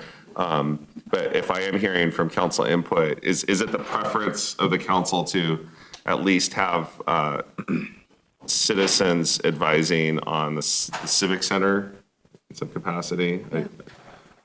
Not maybe a formal vote. Preston, how would you advise? I gather guidance this morning from it's a discussion item, so. Yeah, these commissions, if you're making it permanent or non-permanent, is with advice and consent of the council. And again, I understand, I think Clay pointed out a good distinction. There's kind of a non-voting lane where it's just a liaison, just checking in, versus like a formal position with a voting power. Okay. I will agendize in the future. I think there's enough guidance on here to bring to council. Maybe what we do is we talk to venue management. They have a meeting this afternoon. And we transfer those members, if they're interested, into the Civic Center Auxiliary Commission. I need to refamiliarize myself with that ordinance and the structure of it. So that might be clean, and I think we're good on that. And then we will have to appoint, I know I'm jumping ahead a little bit, but if members are interested in some commissions, I think we're directing people to indicate that to Kim is gather all that input. I know some have communicated to me kind of preferences, what's on your wish list or things that you do not want to be on. So we will get through that. But animal advisory, Clay, would you like to cover that? This is something that came probably midsummer last year when we were working through the animal shelter pieces. There was a discussion about standing up an advisory council for the animal side of things. We do have draft language for that if it's something we want to move forward on. As you know, we do have a new animal shelter provider through the county. Moving forward, that contract is with the county directly, not with the city, as the previous one had been, that we were a customer of West Valley. So this is an opportunity, if there's the will or desire of the council, to bring this forward for consideration. When do we clip the strings with the current party that we've been paying? They had sent out information that it would be the end of February. I believe they're in conversations right now with the new provider and the county for them to come to some level of agreement of when that is. The new provider was shooting for an April date to have time to get things set up, but unless Captain Skoglund knows any more on that, I think it's still the end of this month, the end of February. Just Mayor and Council, Eric Skoglund from the Police Department. We actually have another meeting tomorrow, so they are working through, as the Chief of Staff explained, finalizing a date. It's either February 1st, which is what West Valley had requested, or April 1st, which is what Copper Quill Haven, which is the new provider, has requested. They had a pretty good meeting last week. I'm gonna assume it might get pushed further than February 1st, but that would be the earliest. Mayor Hogebone? Yes, Councilman. Yes, I think this is an excellent advisory council, and I've been receiving a lot of phone calls about this, And I've been pretty involved with the animal folks here in town. So unless the council wants, if you want to go through with it, keep me in mind. I would really enjoy being on this council. If not, then of course you have the ability to choose. Okay, thank you, Councilman. I think I'm hearing enough, and my preference would to bring this before council for your consideration in a formal structure. I think the amount of money that we are spending and will continue to spend on animal control, and a lot of that is tied to our ordinance that you own in your legislative hats.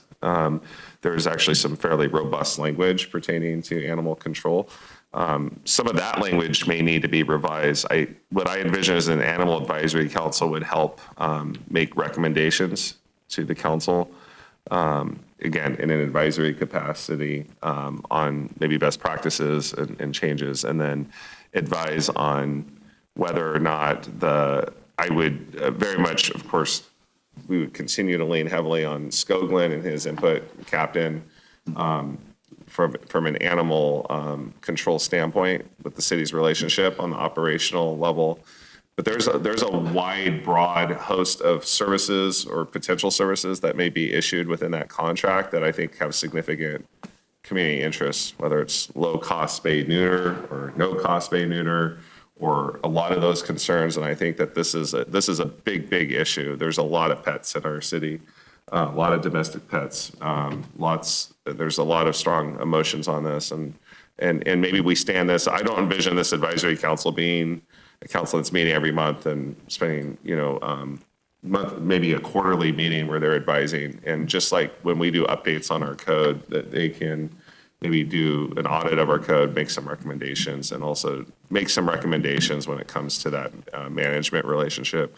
Can you clarify, Clay, if the relationship with Copper Quail, are we entering into a month by month or a 1 year or a multi-year arrangement? And maybe this isn't the time or place for that input. I'm just.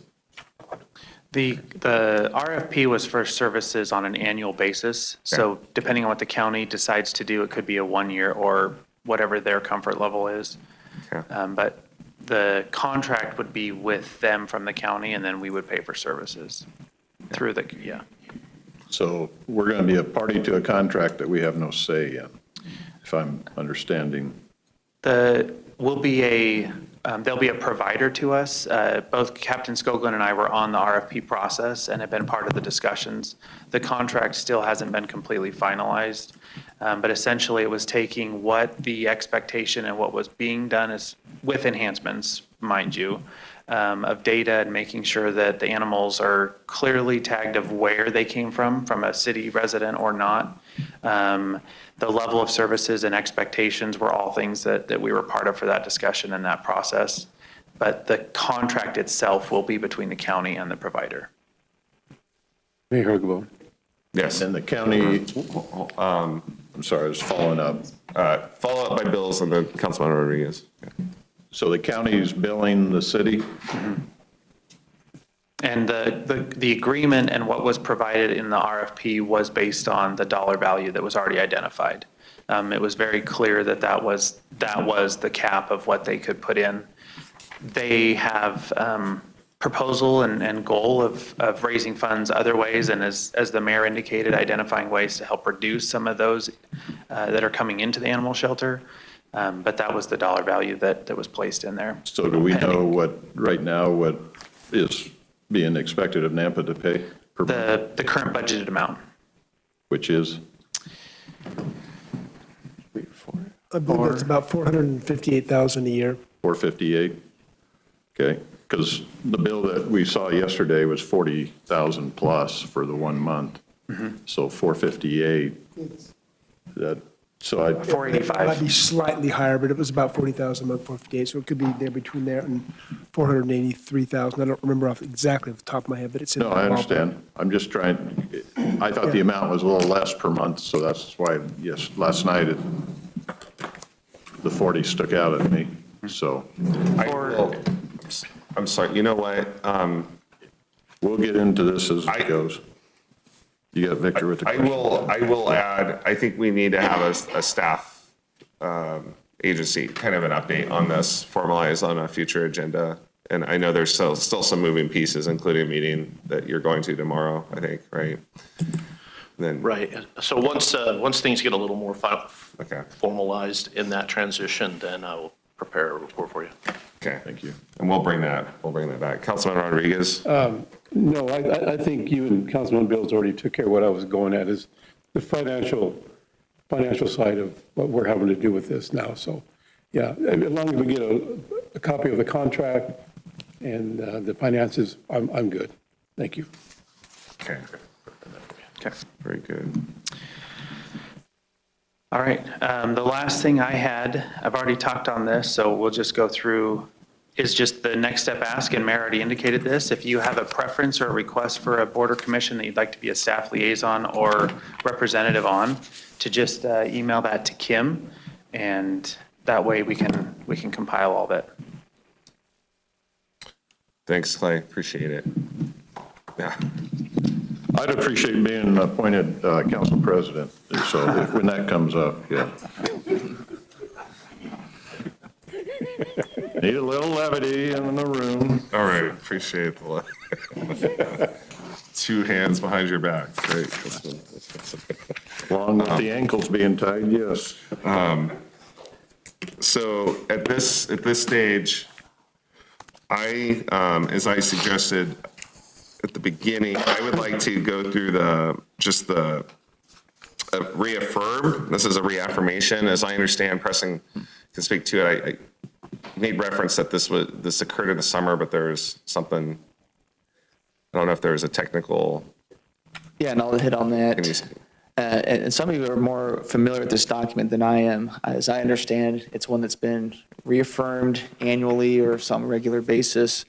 And this summer, it was signed, as I understand, with just kind of one-off signatures rather than a formal governmental act. And so to make it more formalized and official, like you would do with a proclamation or resolution, we're bringing it here as an agendized item to then be approved. Okay. Thus why it's brought before us. If hopefully you've had an opportunity to review this. I remember signing this as a council member, and I think it's been, I don't know how far back this goes. I think council has unanimously signed this for decades. Once it's signed, we usually display it somewhere in the council chambers or the lobby. Yeah. It'll be back there somewhere. So, any questions or a motion? That's the bylaws deal, This is the code of conduct. code of conduct. Mayor, I have a comment. Yes. To me, this is out of order. Okay. For myself, I'm not comfortable, and at this point, I think I'll be a no vote until we have some bylaws to back it up. And the reason is, we found out this past year that it was just a piece of paper on the wall with no enforceability. And so you don't see the point of signing a document Okay. without something to enforce it. Yeah. Any other council comment? I would agree. Okay. Can we jump to 1.4 then, Mayor? Yes. Get it done so we can finish that 1.5? Okay. We'll move the order. We'll move the order back. That's okay. And again, this was loosely binding. So as we go to 1.4, maintain the proper order. Thanks for your feedback on that. Preston has done a lot of work compiling feedback, and I know that this process started weeks ago. And so this has been a process. It's included input from a lot of council members as well as myself on the language that's included right now in its current form before you. I will say that lots of cities, just in my own research, it's not uncommon to find cities with a lot of legislative bodies have rules of decorum in a self-governing sense that doesn't necessarily take the form of there's statute, which is clear violation of law, and then there's, even in our state legislature, there's rules of decorum. I don't know if you're allowed to eat Cheetos or not from the floor. Things like that are debated, like do's and don'ts of appropriate behavior, and you're subject to potential disciplinary action from the chair. And I know that could feel sort of authoritarian, but the intent is to maintain a sense of decorum and etiquette. And so you have rules for legislative bodies as well as Congress at the US level, there's lots of rules there. So whether it's the will of this body to arrive at some set of consensus on what's enumerated here is open for discussion this morning. I will say that I do believe that there are certain elements in here that are super important. Confidentiality in executive session is an important one. There are some states where you have a duty to maintain confidentiality. Idaho does not have that legal mandate. So it's not against the law necessarily, but it definitely creates tension and awkwardness if we cannot trust. The whole reason you have executive session is to be able to retreat as a body and to have those discussions, not for those to be publicly disseminated. So that's one example among others that I think are addressed in this. So Preston, would you like to, and I know we'll push through on this, kind of take it top to bottom. Is that okay with council to kind of do a quick fly through on the relevant sections on here? Yeah. Mayor, I just, for the sake of time, I know we're nearing 9 o'clock. If we could, I think all of us have reviewed this. Can we jump straight into the discussion of it? I agree with that. Because I think just the review of it will take 15 of that, and we're going to need. I'm good with that, because I don't want to unnecessarily review stuff if you're already ready. So you can go ahead. Would you like to start, Sebastian Griffin, with items? If I could just make Yes. one quick insertion and then let you guys run with it. Since sending this out on Monday, I believe Monday afternoon, there are some cleanup items and some have reached out. Thank you for that. Mainly it's just a few grammatical things, such as the nature of drafting. So I have flagged those. I have my staff here, Kirsten, to help take notes as we discussed today. So with that, turn over to Councilman Griffin.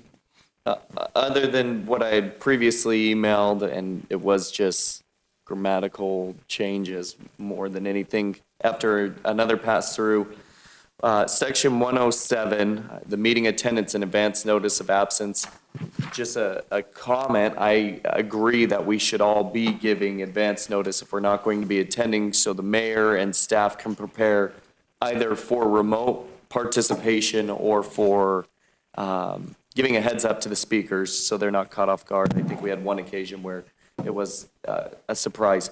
The only change I would have is in subsection C, changing the word unexcused to unnotified.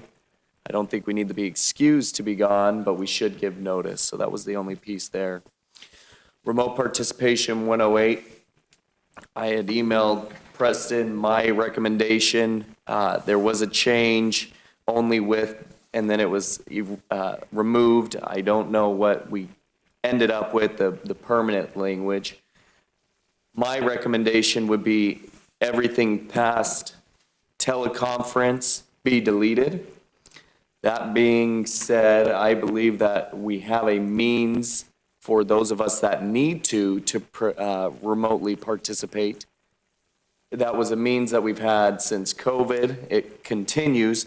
I don't believe that council's participation should be something that should be decided to get approval or not by a presiding officer, by a mayor.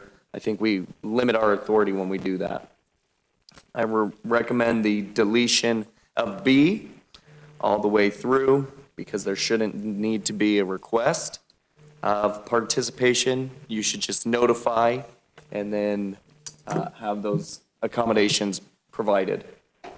And then 204, 2.04, the only change that I had in subsection A, there's a shall. You shall report such concerns.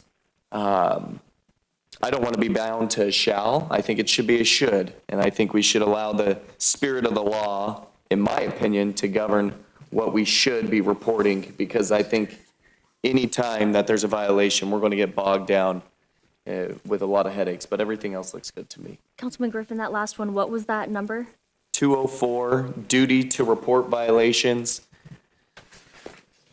On page, I don't have page numbers. For which letter? A, and it's line 3, the second letter, or second word in line 3. Information shall report such concerns. The binding shall, I think, should be changed to Recommended should. I think I would add that instead of report, it would be shall advise.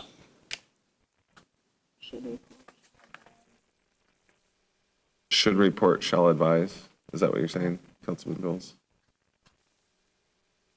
Either or. It should advise is fine. Okay.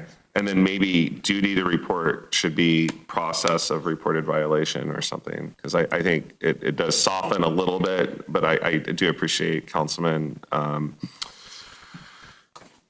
sharing that it is a should, but it does have, it says duty in the shall, so clearly there is this binding of the conscience and sort of a self-enforcing sense to report. And then all the other items, Councilman spoke very quickly. Hopefully everyone followed through with notes on all the other items that he shared. So I'd just say, kind of open it from there. I appreciate your input. Any other comments or thoughts or responses to the recommendations? Mayor Hugwell? Yes. Regarding what is text or received or sent, I don't have a problem with the community having or let's say my text is available, which I will not do. But one exception to the rule is this. We're here for 5 to 6 hours.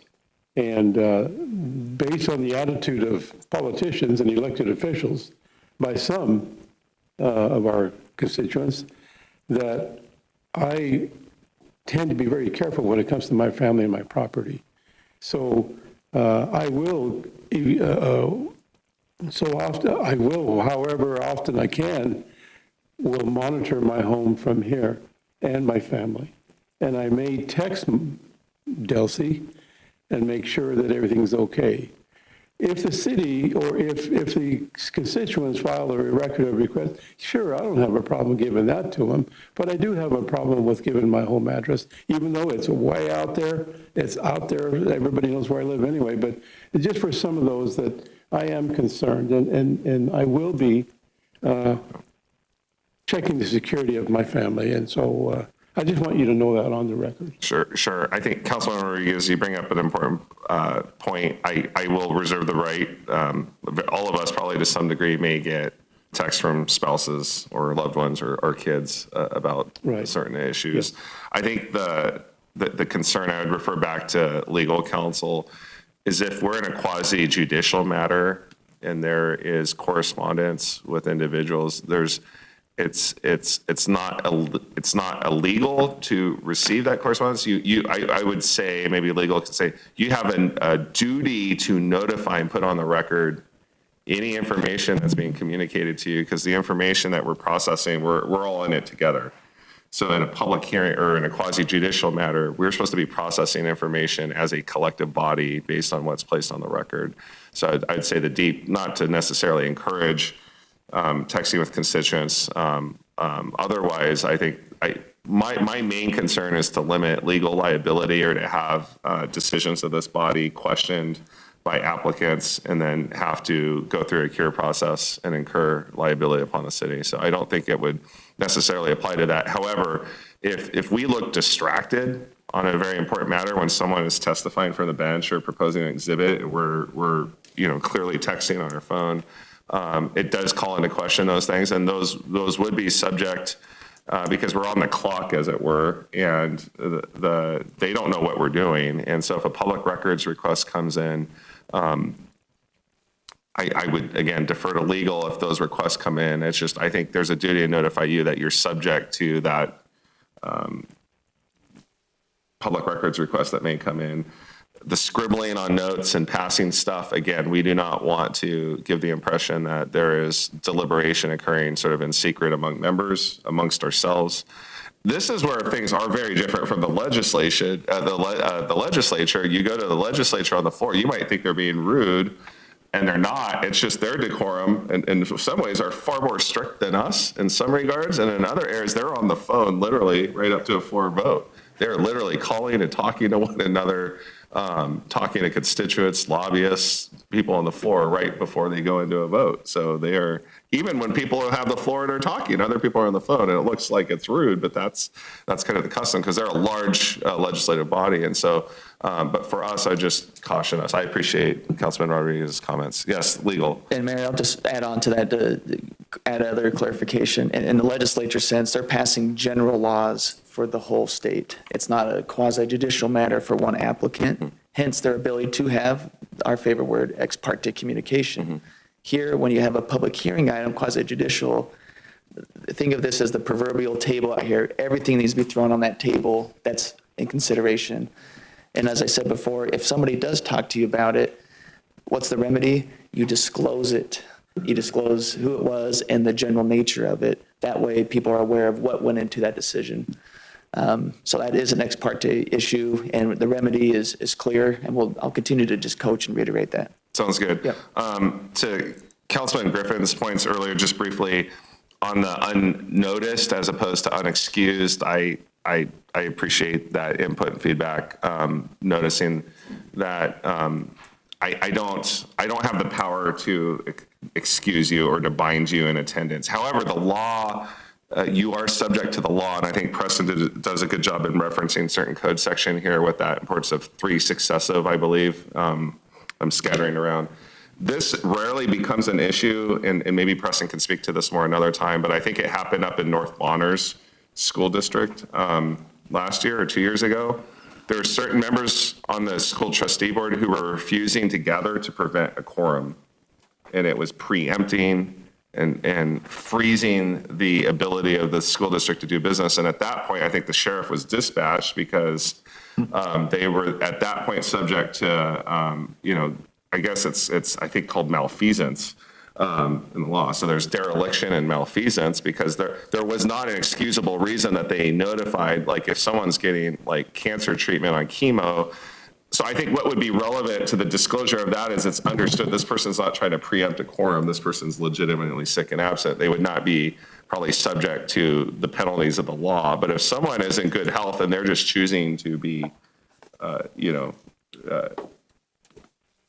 try to prevent, then they may be subject to the law. Unfortunately, that I've never seen that here in the city of Nampa, and hopefully that never happens. But I think that that's a distinction that matters most. As to remote participation, the law only requires one anchor person to be physically present, and everyone else may participate remotely. The state law allows for that provision. That being said, I appreciate sort of the spirit of what Councilman Griffin shared with, you just notify and we make the accommodations. I'll just be honest, just briefly on the record, the thing that gives me the most anxiety is if you are remote participating on a quasi-judicial matter or a public hearing item. If we do not know, the applicant knows that we have your undivided attention in the remote context, that's where I'm concerned. And looking at other cities, they sometimes make that distinction where remote participation may occur. It's an entitlement up until a quasi-judicial. I think there's language here that says you shall be on video, and then we soften that in this version. It says, I think it's should be on video. I would recommend that should be a shall for I would say at least quasi-judicial and public hearing items. I know that's a very nuanced, I would say should, maybe for other items, but I would either, my preference is to not allow it, period. You either hear it or not for quasi-judicial public hearing items, or if you are remote, we have to see the video feed, and the applicant needs to know that your undivided attention is being given to the meeting, especially with the presentation of exhibits that might be presented by the applicant, which you have an obligation and a duty to process. So that would be kind of my feedback and response. Otherwise, I feel if Councilman Griffin's okay with those amendments, they need to be redrafted and brought before this body for formal adoption. But if in good faith, council's okay with that. But again, any additional council contributions or comments or responses? Yes, Councilman. So section 108 for remote participation.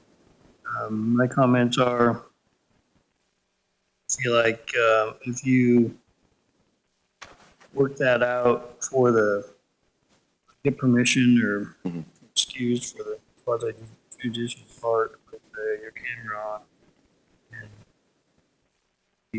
in there that way. I would be okay with that language. Executive session is a no-go for me. Anything that should be what happened in those four walls happened. Okay. And, but I think it should be, not the common practice. It should be an exception to no participation. It shouldn't be a common reoccurrence for the meeting. Far between. I don't know how that language should be. I think Preston had some language.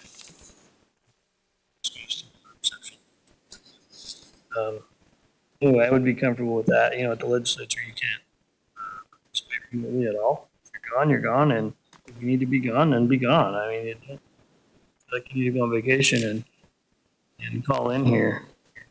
You need to spend that time to be gone. Very good. Yeah, thank you, Councilman Reynolds. Yes. I just wanted to touch on what Councilman Reynolds just said. The problem that you have when you're giving a notice ahead of time, and I don't expect this to happen with our current mayor, but if I let the mayor know that I'm going to be gone in 2 weeks, then they have the opportunity to adjust the agenda so that they get what they want according to the votes that they know will be coming. And so I have a problem with that, although I do think as courtesy that we should let you know within a few days.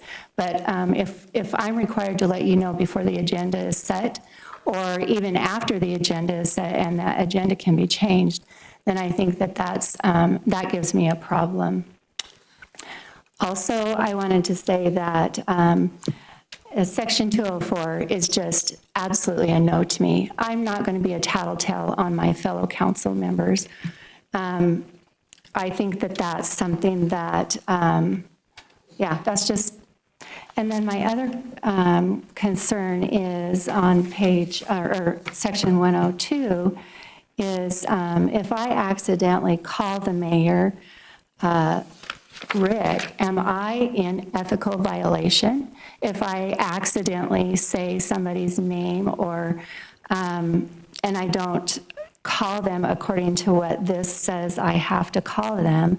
Am I in ethical violation? And who gets to decide, what happens to me? And how does this, and I'm just not inclined to vote for this as it is. I'm not. Okay. Good feedback. Thank Mayor, you. point of clarity. So Section 204, you said nothing in 204, is that correct? Yeah. 204, okay. So I think, Mayor, if you don't mind, I think part of the reason for 204, it's more of an accountability piece where we as a body are to be self-governing, and this doesn't necessarily mean that we're tattling on one another, but if there is a violation, we have an ethical duty as we sit in the seat, we're appointed here, we're elected to be here. It's our ethical responsibility to ensure that we are abiding by the law, and if we are aware of something that's unlawful, we should be held responsible to that. So I think there is an element here that we should keep that. You sound, Councilwoman, you sound similar, I think, the should language to what was shared by Councilman Griffin. It would be great if the six can reach a unified consensus. I realize that, you might have, clearly, you all have your own conscience and convictions, and I appreciate kind of the spirit of being candid and saying what is it within here rather than just saying wholesale rejection. I think on the notification, if you were to be gone, say, Council Member Skog, just for the logistical purposes of knowing that you are going to be gone so that we can look for you and remote you in, it's really the accommodation on the remote. I think maybe that language could be within 24 to 48 hours. Not that we would not tell you, let's say you wake up sick that day. I mean, clearly, the way this is written, I think that we should have some flexibility. You didn't notify you're going to be absent because you didn't know you're going to wake up sick, and you're sick. And it's like, do we have a duty to accommodate you? I'd say, of course, we're going to accommodate you. It's like, Mayor, I'm sick. Can I remote in? Or I've been exposed. If you're, during the COVID time, I'm under quarantine.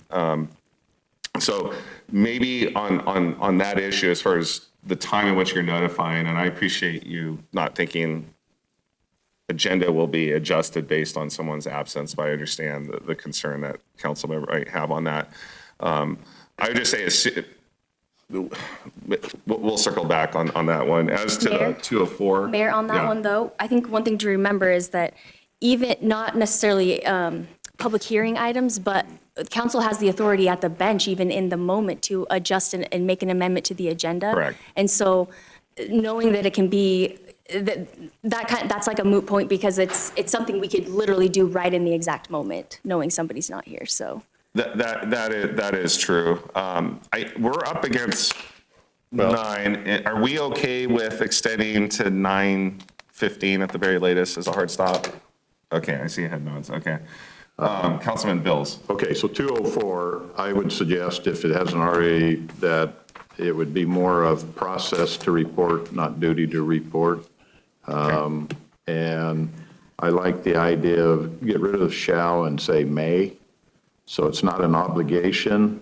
It's just, if you are going to report, here's the process. Here's the process type of deal. And on that item, I wanted to make sure that then now over to 109D, it says all discussions and decisions in executive session, that we struck out and decisions. There are no decisions in it. I just want to make sure that was taken out. I think if there's some language aspects in here that goes along with the idea of courtesy as opposed to shalls and must, may help temper a little bit. It's just that there's a joint acknowledgement of responsibilities and how we're trying to guide our association and treatment of one another, in my mind. So if that helps in terms of kind of the revision part, or as we go. Mayor, Yes. And I don't know if that helps. that does help. I appreciate that, because I feel like we're putting laws on us, or we're trying to be each other's bosses, or whatever. I also would like to see something on here where this sunsets at the end of a year or at the end of 2 years, election year, because once we vote on this, if this is put in law, or if this is made into an ordinance, this is something that is wonderful if you have a good mayor and a good council. It's also something that could be detrimental if you don't, and very much manipulated. And so I would like to see that this be sunsetted after, and that I'll leave that to the discretion. But if we do vote this in, that it would be either a year or 2 years. Clarification, Mayor. We could have language in that just says this shall be reaffirmed, first or second council meeting of each year, or the second year or something that way. I wanted to respond quickly to something else prior, just so I don't lose the thought. As far as how we address one another, Councilwoman Skog, I think what we're saying is this is the expected decorum. There's not necessarily a punishment per se. I've noticed kind of the decorum, again, at the legislature in a legislative committee, if someone forgets to go through the chair, for example, I know it's awkward for the chair has to kindly remind someone, please address the chair first and whatnot. And it's just that kindly reminder. If now the person subsequently decides to repeatedly just disregard, and it's just show of disrespect, the chair has the discretion of saying, you know what, you're going to be kind of sidelined. So that's not intended to be a threat, notorious threat to try to exclude someone, but we need to have order and decorum. So really, this is just to provide teeth that if we're speaking to each other in a disrespectful tone and choosing to intentionally kind of rib one another by not using formal titles, that I may say, can we please address each other with the formal titles? And if someone shows continued disregard, that could potentially escalate. And so I think the potential force would be really if the intent, not the mistake, and then, oh, sorry, it slipped. But repeated disregard where you're showing sort of contempt and disrespect, that we'd be able to call that council member in order, if that makes sense. Mayor, I appreciate that. I would like to see something in that form worded in this then, rather than you shall not, or you shall do this and shall not do that. So I do agree that removing those shalls and must or whatever all throughout here, that it would make it a little less diplomatic, because I'm all about decorum and I'm willing to sign on, I agree on executive order 100%. I just don't think that forcing it down on people or on us is proper. Gotcha, thank you. We had on the left side. I just was going to First one, right? concur on the effective date, changing it, that it should be renewed after every election cycle. Similar to our code of conduct, it should be signed after every new council. It doesn't require us to sign, it doesn't require them to be bound, but if changes or amendments need to be made, then so be it. I would agree with that. And I'm hearing, just for the record, Councilman Jingala agreed with what was shared by Griffin. I think the only question I have on that, and I want to respect kind of the 9:15 hard stop, is if we're adopting by ordinance, I would defer to legal, and maybe this isn't the time or place right now to tease out, but to come back to you whether you put a sunset date on the need for re-ratification by council for it to remain effective beyond an election cycle. But I think the intent here was to codify in our ordinance that this is it. So when you get elected, you're sort of inheriting this. You're being elected into this environment. You still reserve the right. I think this would be helpful. Maybe there's two ways of looking at this, and I think Councilman Griffin, sorry. We're going to get the police here in a second. Councilman Griffin, I think, picked up on this. Ours is on the mayor. Yes. You know, as much as you're binding this into the future, it is subject to change if it has a 2/3 majority threshold. And I'll just say out of the outset, in order to adopt this out of the gate, we need 4 out of 6 council members. It's written that way, a majority of council. And then it could be subject to further revision, potentially with a sunset date. But we can maybe bring a couple versions before council as a follow-up. But I heard you kind of agree, I think, Councilman Jangala. And I know Councilman Reynolds has the floor next, so. Real quick, just wanted to comment about the timely notice for meetings. His response to Councilman Skog. I think 24-hour notice somewhere in there would be appropriate, and one of the reasons why would be the mayor is his meeting, and if we have 3 or 4 of us that all of a sudden tell him we're not going to be here because we're sick or whatever, he can't have a meeting. So I think it's important that we have that language in there, and I'm fine with 24 hours. I think 12 is probably too close. Yeah. And then as far as the decorum, it's we all from time to time call each other by first name or last name or whatever. But the decorum that the public sees from this dais has got to be exaggerated so that they see that we have respect for one another, and then they'll echo that. If we don't have that, we lose it from the public side, and it becomes a problem. So, and then as far as the sunsetting, I don't particularly like that. I guess I would have to see some language on it, because to me, if you have an election cycle and you elect, it could be a double-edged sword here. Let's say we get really bad council elected and these rules are not in place, and they come in here and they go, well, we're going to vote on this again. No, we don't want this. There's no enforceability. There's nothing, and there's no rules. And it becomes the Wild West again. So I feel like this needs to stay in place, and maybe not on an election cycle for a decision, because you could potentially have 3 new council members per election cycle and not have any rules in place. Mayor? Okay, thank you. I just want to make a comment. So in the resolution, it says explicitly here that the purpose of the bylaws is establishing the integrity, the honesty, addressing conflicts of interest, and it goes through and it tells us that this is basically binding council to making sure that we are being good stewards of public trust and responsibility. And so we have to, that is the purpose of what this is. And I think it is important that council, when it does change, that those council members have the opportunity to have a voice of what that looks like as a new elected official. So I would prefer to have it stay with the election cycle.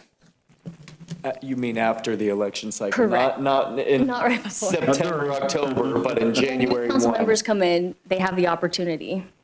Mayor, if I could, I think what you articulated is where my mind is at. There is amendment language in here. It can be amended. It could be amended with a majority, something along those lines. Even if we have 3 turned over seats, you still need a 4th. And so I think there's got to be cross consensus every time there's a new batch of council members. So I'm fine with speaking through it, fine with the language and the effective date until amended or repealed. I think just specifying amended with a majority vote, something along those lines. Or to be reviewed after, something that just puts notice on, because for me, I didn't know the code of conduct existed because I hadn't signed it until this summer. So it went a year and a half without me even knowing about it. So maybe having language should be reviewed after each election and may be amended by a majority vote. And it currently has language for 2/3 majority for amending, so that's in place. And sounds like there's consensus on maybe an annual reaffirmation, revisiting it, something like that. I could put something like that in there. It's always a good reminder, similar to the presentation we got today, of what are our roles, what are we bound to, what do we expect of each other? Yeah. So council, it sounds like I sense this has been helpful, constructive feedback. I think we're getting close. We're getting close to drafting something. I do appreciate Councilwoman Skog making clear your affirmative support for, say, the executive session provision. And then there's certain aspects that are like, hey, I think this should be adjusted a little bit. I do want to note that we are requesting in here to reinforce the executive session part to ask council to sign, looking at this is 202D, each year after taking an oath, a confidentiality and non-disclosure acknowledgement in form adopted by resolution of the council maintained by the city clerk. So that adds more teeth to the executive session, even though the state of Idaho doesn't make it against the law. We are saying we are binding ourselves to kind of a duty of confidentiality in executive session, which is important. And then there's provisions on there when it may then proceed. The discussion has become public, it's released now, you may go. Of course, if any council member feels that there's a violation in executive session, we're not saying you're muzzled from disclosing that if some sort of law has been broken. But I do think that that's important. Then there's one other part really quickly. After I think the hearing procedure is helpful as Preston enumerated that. However, there were stricter penalties if you filed a report knowing it to be false. And we have language in there that you shall be guilty of a misdemeanor. I thought that language was too strong. That's my opinion. I don't know what this body thinks. I said potentially an infraction. A misdemeanor can tie it up to lots of other legal, but what we're trying to say in that is if you knowingly, and that bar is really high to say that you knowingly were lying and filing a report against someone. So this is really intended to be like, don't perjure. Don't so you need to have strict penalties on perjury to maintain the credibility of the body. So I was suggesting infraction instead of misdemeanor on the consequences of that. But And Mayor, if I might add, it'd probably be a lot simpler to just keep it as a violation of the bylaws itself, Okay. rather than try to rope in some sort of outside court procedure. So, and I know we're all heading out the door, just so I get some clarity, because we do have input from 6-7 directions, trying to get consensus. I'll just run through my notes really quick, what I heard. Should we stop you if you don't agree with something? I'll defer to Mayor. no, you're Yeah. good. Proceed. What I have Wrap. here were items I kind of heard consensus tell me otherwise. We have a reaffirmation annually, soften language to should, especially in addressing one another, how we do that encouragement instead of shalls. And then scrolling down to section 107, changing advance, inability to attend to 24 hours as a courtesy, not 48. And then further down in 108, there was some proposals from Councilman Griffin about removing of language. I didn't hear any other comments on that. Do you want me to reflect those for the next draft? This would be about getting permission for participating via, Teams or Sure, something. and I do agree with Councilman Reynolds that we don't want all five, like just five of you repeatedly, consistently being absent. So if Okay. we don't want a runaway train, but we, I think that was the intent. If it gets to that point, we need some mechanism to address that. But will you include the quasi judicial or public hearing item that the camera is a must? That's my proposed language. Okay. Let me get to that in just a sec. So just to be clear, on section A and B, there was a suggestion from Councilman Griffin to remove most of that language. Is that the consensus? Just to be, or is that for further discussion? Maybe further discussion. I Okay, think maybe if I'll make a we note. did it to just notify and then put the same 24-hour in there. That's B. Here, 108, A and B, it talks about getting, permission or the acknowledgement that they'll be appearing remotely. And B is a 48-hour notice for appearing remotely. Okay. And then for C, what I'd recommend to make it a little cleaner and easier is just state for public hearing action items, because sometimes you get an application that has quasi judicial and legislative mixed into it, annexation and zoning. Okay. And then on 204, where I heard consensus was softening the shall report. I heard should or may report. I'll put one of those in unless there's a consensus, may report or should report. May report and procedure of reporting violations. Process. The title of it would change to process. But once a report is filed, it triggers that process. Sure. Yeah. Yeah. So I think may rather than should, because should encourages it. May is it's at your discretion. Semantics. And I'll just defer to the body. We can have both words brought forward. I mean, all of this will still have to be formally ratified. But Okay. Those are the notes I had. Okay. So, thank you very much. Thank you. With that, we are over the hard stop. So a motion to adjourn. So moved. All right. Thank you so much. All in favor, aye. All right. All in favor? Sorry.